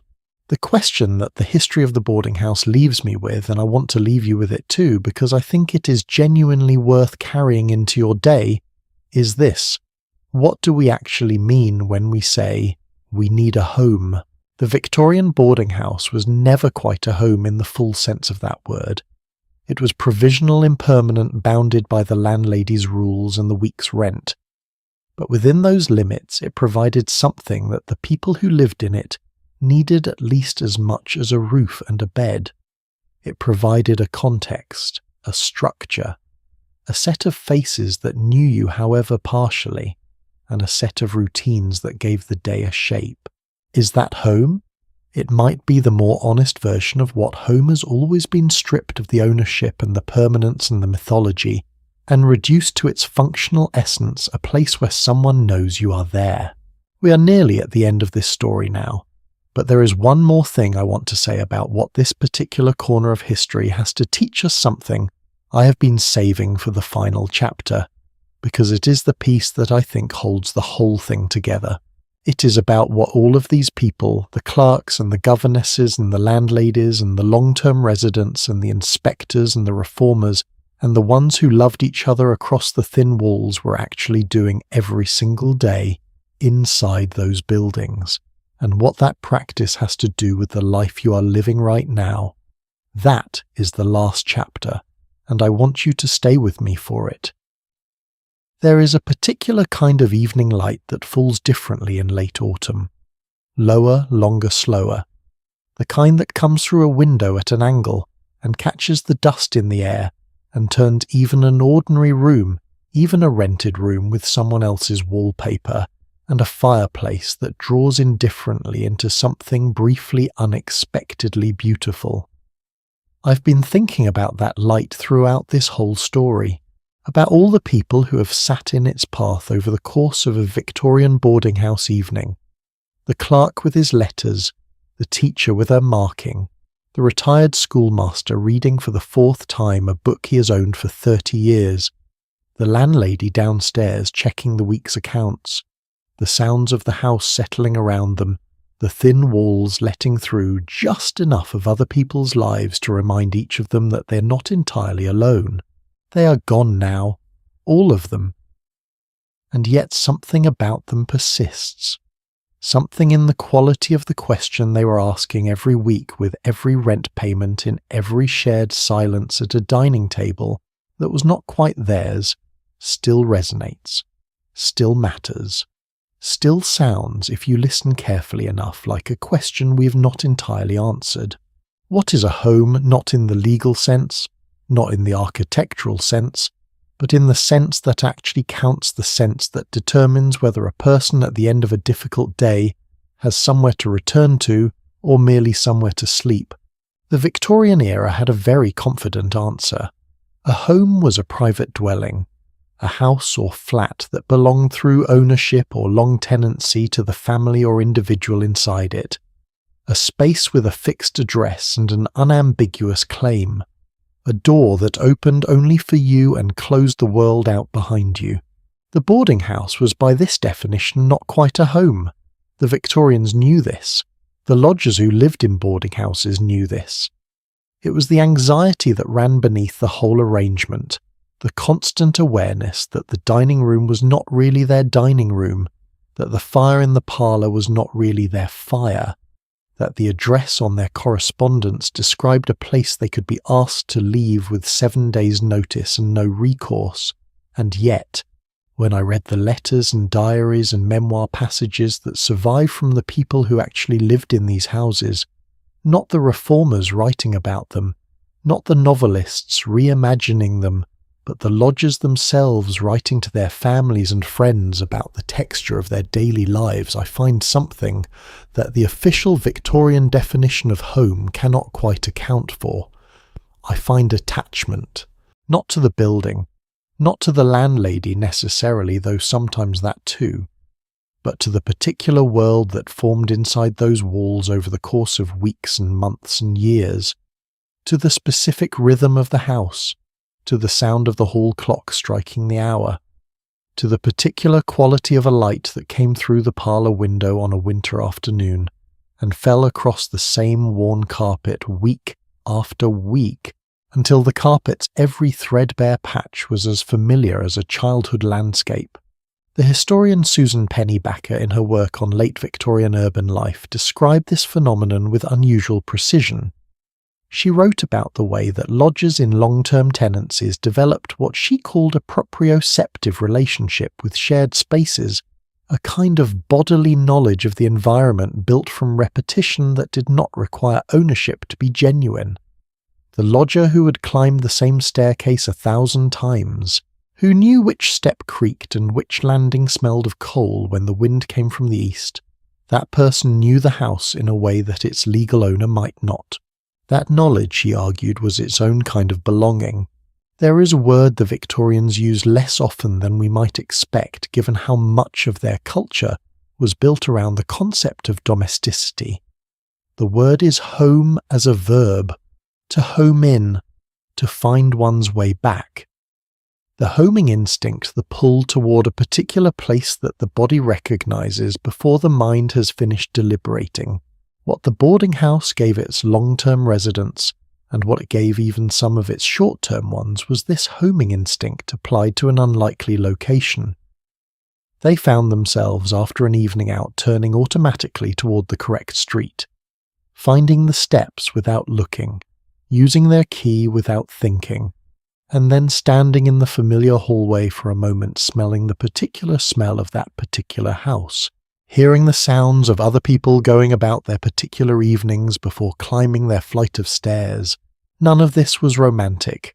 None of it would have satisfied the Victorian domestic ideal. But all of it was real in the way that the body's knowledge of a place is always real, rooted, specific, earned through the simple accumulation of time spent in one place, returning to it day after day until the returning itself becomes a kind of answer. I want to say something about loneliness here because it has been present in this story from the beginning, and I think it deserves to be named properly before we reach the end. The Victorian boarding house was not a cure for loneliness. Let us be clear about that. Many of the people who lived in them were lonely, profoundly, chronically, quietly lonely. The specific kind of loneliness that is not the absence of people, but the absence of people who truly know you, which is perhaps the most insidious variety of all. George Gissing understood this from the inside. He wrote in one of his later notebooks that a person could live in a house with 8 other people and feel more alone than if they were the last human being on earth, because the 8 people were strangers, and the particular pain of being unknown is sharpest precisely when you're surrounded by people. But here is what I find significant. Even Gissing kept going downstairs. Even he who found the social performance of the boarding house parlour genuinely difficult, who documented his own discomfort with small talk with a precision that makes you wince in sympathy, even he could not bring himself to stay in his room every evening. The parlour's inadequate warmth was still warmth. The company's insufficient intimacy was still company. And in that compromise, in the choice to accept a lesser version of belonging rather than no belonging at all, there is something I think is not weakness but wisdom. The wisdom of knowing that human beings are not built for perfect conditions, that the partial, imperfect, provisional warmth of shared domestic life is better for the spirit than the theoretical purity of isolation. The boarding house did not solve loneliness, but it made it a little more bearable. And for a great many people in a great many difficult circumstances, that was exactly what was needed. Let me ask you something before we reach the end. Have you ever lived somewhere that was not quite home, a temporary flat, a rented room, a shared house where you never entirely settled and found yourself, years later, thinking about it with a warmth that surprises you. The unexpected nostalgia for imperfect places is one of the most consistent features of human memory. We look back at the difficult apartments, the inconvenient shares, the rented rooms with other people's wallpaper, and what we remember is not the inadequacy. We remember the particular slant of light on a particular afternoon, the smell of someone else's cooking, the way a floorboard sounded under your feet at midnight, the small kindnesses and small frustrations of a life conducted in proximity to other lives. We remember the fullness of the life that happened there in spite of, or perhaps because of, everything the place lacked. The Victorian boarding house lodger would have recognized that feeling precisely. They were living inside it every day.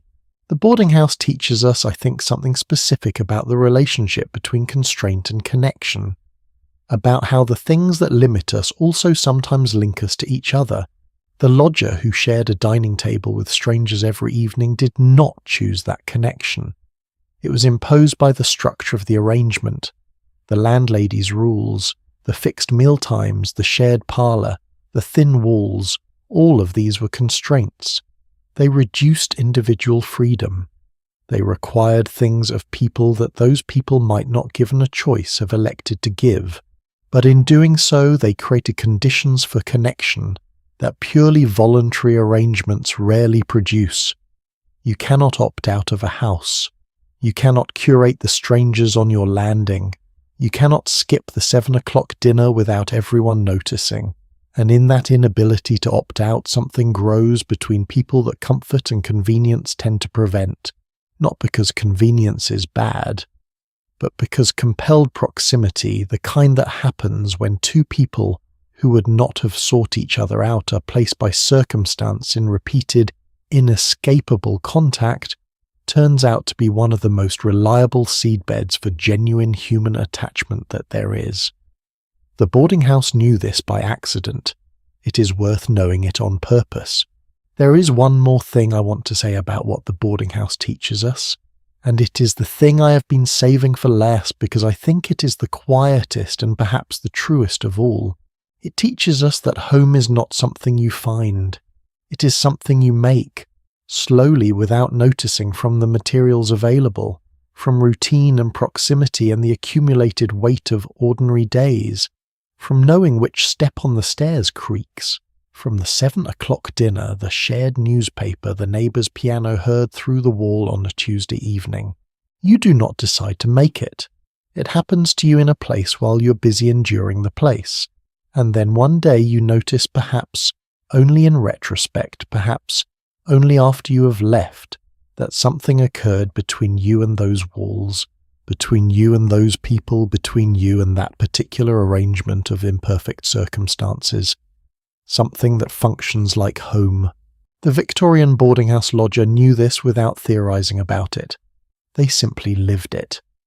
Week after week, rent payment after rent payment, 7 o'clock dinner after 7 o'clock dinner, making something out of the materials available, making do, making in the process something that mattered. We have walked through a lot of rooms tonight. The basement kitchen before dawn, the dining table at 7, the parlor with its fire and its newspaper and its piano, the narrow stairs going up floor by floor, the locked room with its ugly wallpaper and its second-hand writing table, and the face in the photograph on the dresser.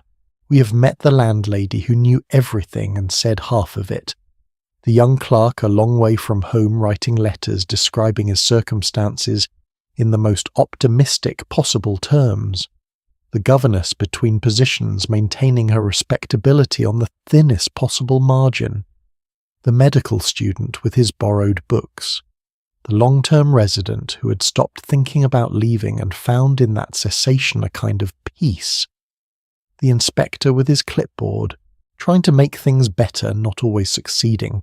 These people were real. Their lives were real. The choices they made inside the constraints they were given were as complicated and as human as any choices being made anywhere in this world now or ever. And the thing that strikes me most, looking back across the whole story, the thing I hope travels with you after you close your eyes tonight, is not the poverty or the rules or the social performance, or even the surprising amount of comedy that accompanied all of it. It is the persistence, the way people kept turning up for the 7 o'clock dinner, the way they kept going down to the parlor even when they would rather have stayed in their rooms, the way they kept finding something to say to each other across a shared table, week after week in the company of people they had not chosen and could not always bring themselves to like. That persistence, that daily, unremarkable, stubbornly human refusal to be entirely alone, is not just the story of the Victorian boarding house. It is the story of how people have always, in every century and every city and every set of circumstances, the world has thought to arrange around them, found ways to make something that functions like a home out of whatever they were given. Not the home they imagined, not the home the etiquette books described, not the home that belonged to them in any legal or permanent sense, but a home that worked, a home made of routine and proximity and the small accumulated weight of shared days. A home where on a good evening the sound of someone else being alive on the other side of a thin wall felt not like an intrusion, but like a comfort. That in the end might be the most honest definition of home any of us ever get.